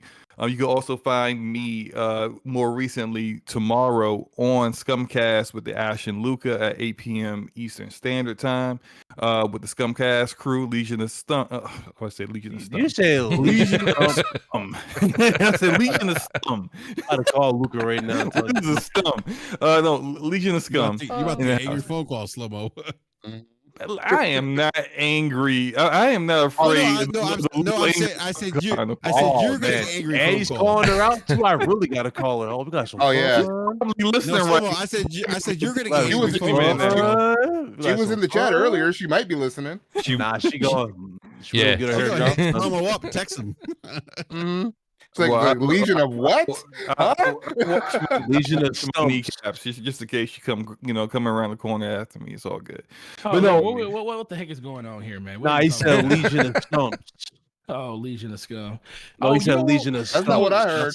He said Legion of Stump. Mooch, don't you want to do something for the team, bro? What's that? You got a nice little button in your studio that you can do a poll. Oh yeah. And I would like, sure. We got 235 people in here. Absolutely. And it's only going to probably take a sure. minute to go ahead. Let's do it. Tell me what I need you. Slow-Mo put a poll on his channel. And none of them, Slow-Mo put a poll on his channel where his bipartisan and all his people, all his zealots that's on his channel and stuff. Go say this that. Man still butthurt. Oh man. What's the question? He said bipartisan. Listen, all his people. I need you to put a poll on sure. his channel. That what do you says, got? Who is better at FPS, Slow-mo or Forte, and these people don't know us. These people don't know who we are at all when it comes to that. And we're just gonna go off of what they think. Who do you think is better? No. Who do y'all think is better? Who do y'all think is better? Well, I actually played FPS with slow-mo, so I can say slow-mo. Well, go ahead and vote for slow-mo then. Go ahead and vote for slow-mo then. Put that poll up for me, sir. I'm just interested to see if I got a very slow-mo more. You want me to wait? So Forte, you want me to? I'm gonna put it up in the chat right now. Enrique, do you see now here's what's funny. Enrique, do you see what you started? Why is it it won't let me get rid of the yes or no option? I can do yes or no. It won't let me X those out. You just type in there. Just type in there. Yeah. Just type in the box. Okay, got it. Slow-mo, it's not my fault. Apparently you had bipartisans in your show last night, so it's the bipartisans fault. Yep. Impatient Fire was like, "Yo, stop the count." Forte like, "Stop the count." Hit him again. Yo, that's how I felt yesterday. I was like, I felt disrespected by my own fans over in his chat. I was like, "Yo, y'all can't believe this is true." Look at this. Oh my God! Well, the poll's up. Okay, yeah, we go. Okay, so far we got like-minded. Right. We got some people that actually got some. Jeff Grubb said, "Stop the count." we got people with common sense in this chat. That's what I'm talking about. Stop the count. First of all, shout out to the DPS chat. You know, you guys That's know great. this is all fun and games. But y'all were capping for slow-mo yesterday. Somebody is really butthurt this, and someone else just doesn't care. Y'all was capping for Slow-mo's getting sympathy votes right now. Oh, stop the count. It's slow. This is a little too close. This is unbelievable. Yeah, there you go. Let's fix that. This is a little too close. You know what though, Wow. Slow-mo, you're getting sympathy counts, man, and Slow-mo's still close. Yeah. No. Listen, man. We trying to outtake these red states, man. Come on, y'all. Yeah, you know what though? Hey, we're campaigning. Oh, he's stupid. They don't even have to pay me. They don't even have to pay me to hey, I got a for me. You driving down the highway and there's a Forte vote for me in the FPS poll banner. It's sad, man. Someone in the Ryan Landays. Forte is running sock accounts. Yeah, he probably is. That's what I was thinking. Yeah, you know what, hey, Slow-mo. You know what, Slow-mo? We're gonna do this poll. It was Forte's idea. Slow-mo, we're gonna do a best out of 3. We're gonna do this poll on Wednesday night on Brap. This is great. Yeah, best out of 3 falls. That's what we're gonna do. So Wednesday night on Brap, 9 p.m. Eastern time. Shameless plug. We're gonna run this poll again.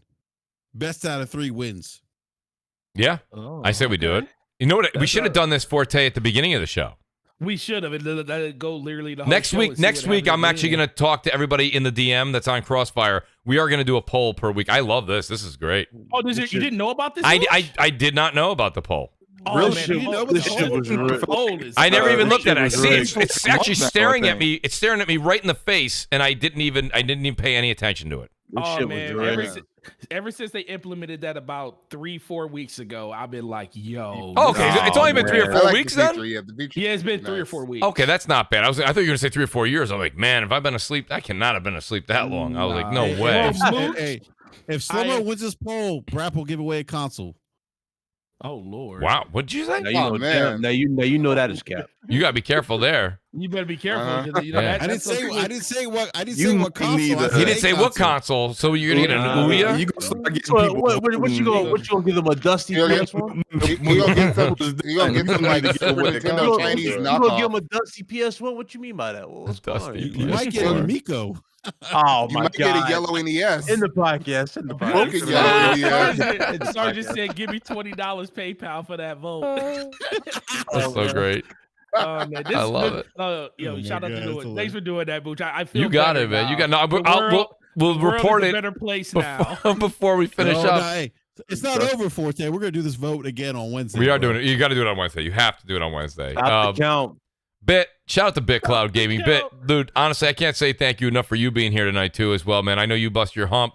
Great to have. I don't know if you can reveal your second source that you're going to be having as far as your your endorsements there on the channel, but if you can't yet, that's fine. But I want to say thank you for being here tonight, and thanks for all the hard work you do for the community and the amazing content that you put out, buddy. Let people know where they can find you and promote the goods, man. Oh, well, thank you for having me. It's always a pleasure. Slow-mo, Forte, even though Forte is still on Hollywood, he doesn't talk to nobody. He's going Kev, what's Hollywood. going on? Appreciate you. Brap, of course. And you guys find me at Big Cloud Gaming, YouTube, Twitch, Twitter. We just got sponsored by Hex Gaming, and I got another one waiting for the big reveal. Actually, I have half of it here. I got to wait for it to get the rest to get in the mail. But yeah, we're about 23, 24 subs away from 10K. Yes. So, Nice. Go over there and sub to Big Cloud, Make please. sure you go get that. We got enough people here to get them there, man. Let's go get that, man. Yeah, just go right on over there and click on that subscribe button. He may be frauding and say he a PC fan masquerading as a PlayStation fan, but we still love him. Yeah, all you gotta know about Big Cloud, all you gotta know about Big Cloud is his trophy list. That trophy list is insane. I know, that's it's pretty legendary. Definitely sub to his channel, man. Get him to that 10K. He's the Tom Brady of PlayStation. It's unbelievable. I'm gonna use that. Facts. You should, man. You definitely should. I think I'm gonna use that stop the count as an emote. Yeah, right. Stop the count. Look at, you know, I don't know if you guys know this. DPS T-shirt. I don't know if you guys know this, but in the middle of the show, Kev power went out. He comes back, and he doesn't come back as Glorious Kev. Comes back as Game Pass is the GOAT. Shout out to Kev. Actually, I changed. I know you did. Like a minute before I left. I knew it. I was thinking, I'm like, somebody DDoSed me. Oh, God. Yo, Kev, honestly, man, this is like your second or third time on the show. Every time you come in, we have an absolute blast. You open up the topics. You make the discussion that much better. Kev, like I said, I'm going to keep on inviting you, and I hope you keep coming back. Let people know where they can find you, and thanks for being here tonight. I appreciate you having me here. I had a great time with the fellas tonight. You can find me on YouTube and Twitch and Twitter at Glorious Kev. Doing more YouTube content. For a while I was focusing on Twitch, but I'm getting back into YouTube as well. And we all know I'm out there with the shenanigans on Twitter as well. Just having a good time talking games. Facts, man. Absolutely. Kev, appreciate you being here tonight. Then I got my buddy here, Basement Radio Arcade Podcast, Brap. Brap, buddy, honestly, outstanding to have you here. Thank you for your support as well on the channel, buddy, and all the things you've done. Absolutely. Let people know where they can find you. And, hey, I just look forward to next Friday. That's all I can say. Yeah, you know, it's funny, man. It's first of all, great show. And I wake up Friday mornings. I think I DM you. I'm like, you do. CrossFire. You do. I get nervous if you don't. I'm like, I'm like, I better check in on Brap. No, I'm excited. I'm excited. How the heck did I don't have mod status to delete this? Oh, I don't. You know, I got to be honest with you, Forte. If you don't, that is, I'll take full responsibility for that. Just say something in the chat so I can make sure you do. I was literally about to do it. All myself you guys. I didn't even see it because I was looking over it. Last night. The same crap happened to us, so it's like, yeah. Must be when you go over to the 2.5 hour mark or something. I don't know. Yes, like time. Yeah, I was about to delete his butt for the shadow realm him, and I was like, oh, I can't. You can now. But Mooch, I gotta ask you a question, Mooch. Yes, so please. Forte is an official member of the podcast, right? Yes. Are you now, Brap? I'm just saying. Well, Brap, you know what? No, wait a minute. No, so wait. First of all, I can't feel bad about this. The reason I've never actually asked you to do it week in and week out is because you have family commitments. I didn't want to put you into that. Even though you've been here, I feel like you remember, you're like, I got to make sure it's okay with the family. That's the only reason. But of course, buddy, you are definitely a permanent part. You've been a part of the show for about like 6 months. Enrique, it's time for you to sign the other contract. Who's the other contract, Bit? What's the other contract? Oh, my show. You don't want there you go, RGT. Yes. Thank you. Yes. I may hey, I'll send. Listen, I got news for you. I've got a carrier pigeon bringing that contract right over to Maryland, right as we speak, buddy. You got an owl, absolutely, buddy. You got the wrong one. Listen, I got news for you. It's tough to find. You know, and Bet, you know this, right? Brap, you know this. All you guys do. It's tough to find people that can commit to a day of the week. You know, I mean, you've got family, you've got work, you got your kids, you got things going on, and maybe you do want a game. So it's always really tough to find people to be permanent members. But Brap, I got news for you, man. Absolutely. You know, you already got your Mooch mug. You know, what more? Yeah. That's family. What can I do? We're like family. It's You know what I'm saying? family. We're like family. Yeah. Absolutely. So that being said, buddy, yep, there you go, folks. For the 200 of you that stayed here for the 3-hour show, I got news for you. Brap is a permanent member of the show. Woo! Done. Yeah. Done. No, it's great. You know, it's great. It's great. Bit's like, stop the count. Stop the show. Exactly. No, it's funny because, like, you know, my wife, I gotta whisper this. She knows, like, every Friday, you know. So, she does now, but it was tough. She does. Yeah. Tough. No, We had to get on the good side. We had to get on the good side. Yeah. Brap, No, I'm exactly. gonna need you to wrap this up, Brap, because this count is a little too close, and I ain't trying to be here if this thing is tied up by the time we leave. Forte's trying to get out. So, Slow-mo took the lead here. Okay, yeah. I'm calling myself now. Forte. You're what? I'm gonna tell you what. This is crazy. I'll hit with my 12 after you go subscribe to Glorious Cast. Forte got beaten. That's right. Stop the count. Stop the count. Stop the count. Everybody who has not voted yet. I love it. Everyone who has not voted yet. That me and Forte was playing Halo Infinite last night. One person was always had the highest amount of kills. Yo, Slow-mo, it was a rigged election. Slow-mo backslap. That's all I gotta say. Oh, man. Listen, Slow-mo went to Twitter and put out. It was a rigged count. I haven't. You know what's crazy? He didn't have to recount. I can't even vote. It was a rigged count. It won't let me vote. Slow-mo with the Twitter, y'all. Slow-mo with the Twitter saying, "Come to the chat." The election was fake. The election was fake. You need a recount. Oh my god! Send him to Arizona for. We're doing a recount on Wednesday night on Brap. It's in the river. I sit at the wrong ballots. They're all fake. No. I'll do my quick outro so we can end this so Forte doesn't lose. So I want to bring up a real quick topic. I'm just kidding. No, Mooch. Seriously, it's an honor. Seriously, I love being here every Friday, man. Great show as always. It really is. Just I really do look forward to this. It's like especially with like the pandemic and not seeing as many people as I'm used to seeing, and just like hanging out with everyone. This is like my happy. It really is. It really is. Honestly, I love. I mean, I'm biased, so when I say it doesn't mean as much. But I gotta be honest with you. You've said that number of times, and be able to pour a drink, enjoy yourselves. We talk games, and you know what? You come over here, you never know. I don't know what you guys are going to say. It's not like we have a preemptive schedule. It's not like I know. I bring something up to Bit or Slow-mo, and I might think they're going to come in and say this, and they completely have a different opinion on something, and it sparks an amazing debate. And that's what I absolutely love about CrossFire. I really appreciate all you guys. It does. It does. And the one thing I'll say is that, and I said this last week. Jinxed himself with that comment. Yeah, someone did jinx himself. The one thing I'll say. The one thing I'll say is this: is like and I said again. And I said this last week, because Persona Speaks and we had a debate. Very spirit debate. At the end shout of the out day, to Persona. Big shout out to Persona and Pari and those guys, man. They put out great outstanding content, show. But it's and I said this last week. We don't have to agree, but the one thing that we agree on is that we love video games, and that's paramount. Absolutely, it really is. That's what matters most. And so on that note, come hang out with us every Wednesday night on Basement Radio Arcade Podcast on YouTube. Brap, 9 p.m. Eastern Standard Time. You can come check out me, Slow-mo Backslap, Gaming Forte, B-Money 101, and the voice of reason, Mr. Eric Jackson. So thank you again, Mooch. Always a pleasure, man. Appreciate that, Brap. And then the man who it's a dead heat right now. Slow-mo just taking the lead. The great Gaming Forte. I know he's going to want to get out of here, but Forte, we got to plug your channel, the shows, and everything that you do, buddy. You keep your ear to the ground for all of us. It is outstanding to have you here week to week as well. Forte, let people know they can find you, and you might want to give the quickest outro of all time while you have the lead. Oh, no, man. It's all in funny games, man. Absolutely. The lead. Yeah, Slow-mo's pulling ahead now because he went to Twitter. I didn't.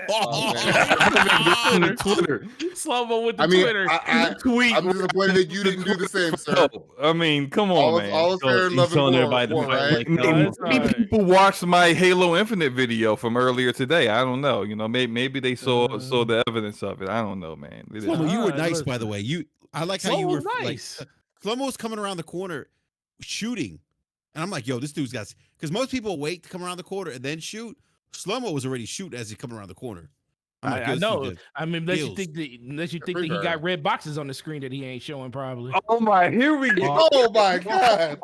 Shots fired. Even I mean, does he ever miss? You know what? No, I'm gonna take it as a compliment that someone would think that I got aimbot on a game that isn't even. Oh, no way. Yet. No, Slow-Mo. Listen, Slow-Mo, me and you, we played Splitgate, dude. This dude's the real deal. I can vouch for Slow-Mo. Listen, man, Forte definitely knows how to bring the party, man. This was a great show. I truly appreciate the energy that everybody brought. Slow-Mo's my homie, no matter what. As much as I know that I'm better, but this is all in fun games. I don't know about that one, but all right. I already told you, bro.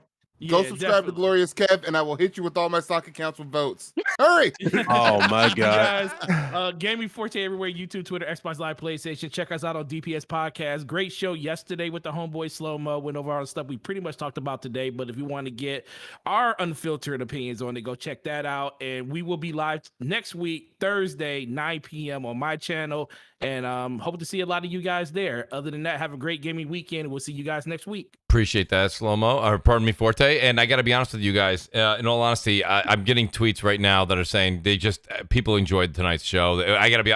This is one that I'm even going to go back and listen to again. Just a lot of fun, great gaming talk, a lot of great gaming banter. This is what it's all about, guys. I want to say thank you to this panel. I'll do a quick little promo real quick. Again, check out Xbot448. That's the same on YouTube and on Twitter. And of course, it's _CrapGamer and CrapGamer Reviews on YouTube. Go check out Crap. And I got to be honest with you guys. Loved it. Guys, enjoy your weekend. Check out the Ascent, guys. I don't know. I got to tell you, don't go by Metacritic. I got to tell you, this is a game that really snuck up on me. I'm watching the gameplay. Of course, it's my gameplay, but I'll say this much. I'm going to go back and play some of it this evening. I'm truly enjoying that title. Check it out. It is on Game Pass and on PC.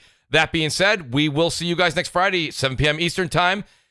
Good night, and thank you, everybody. Peace. Peace.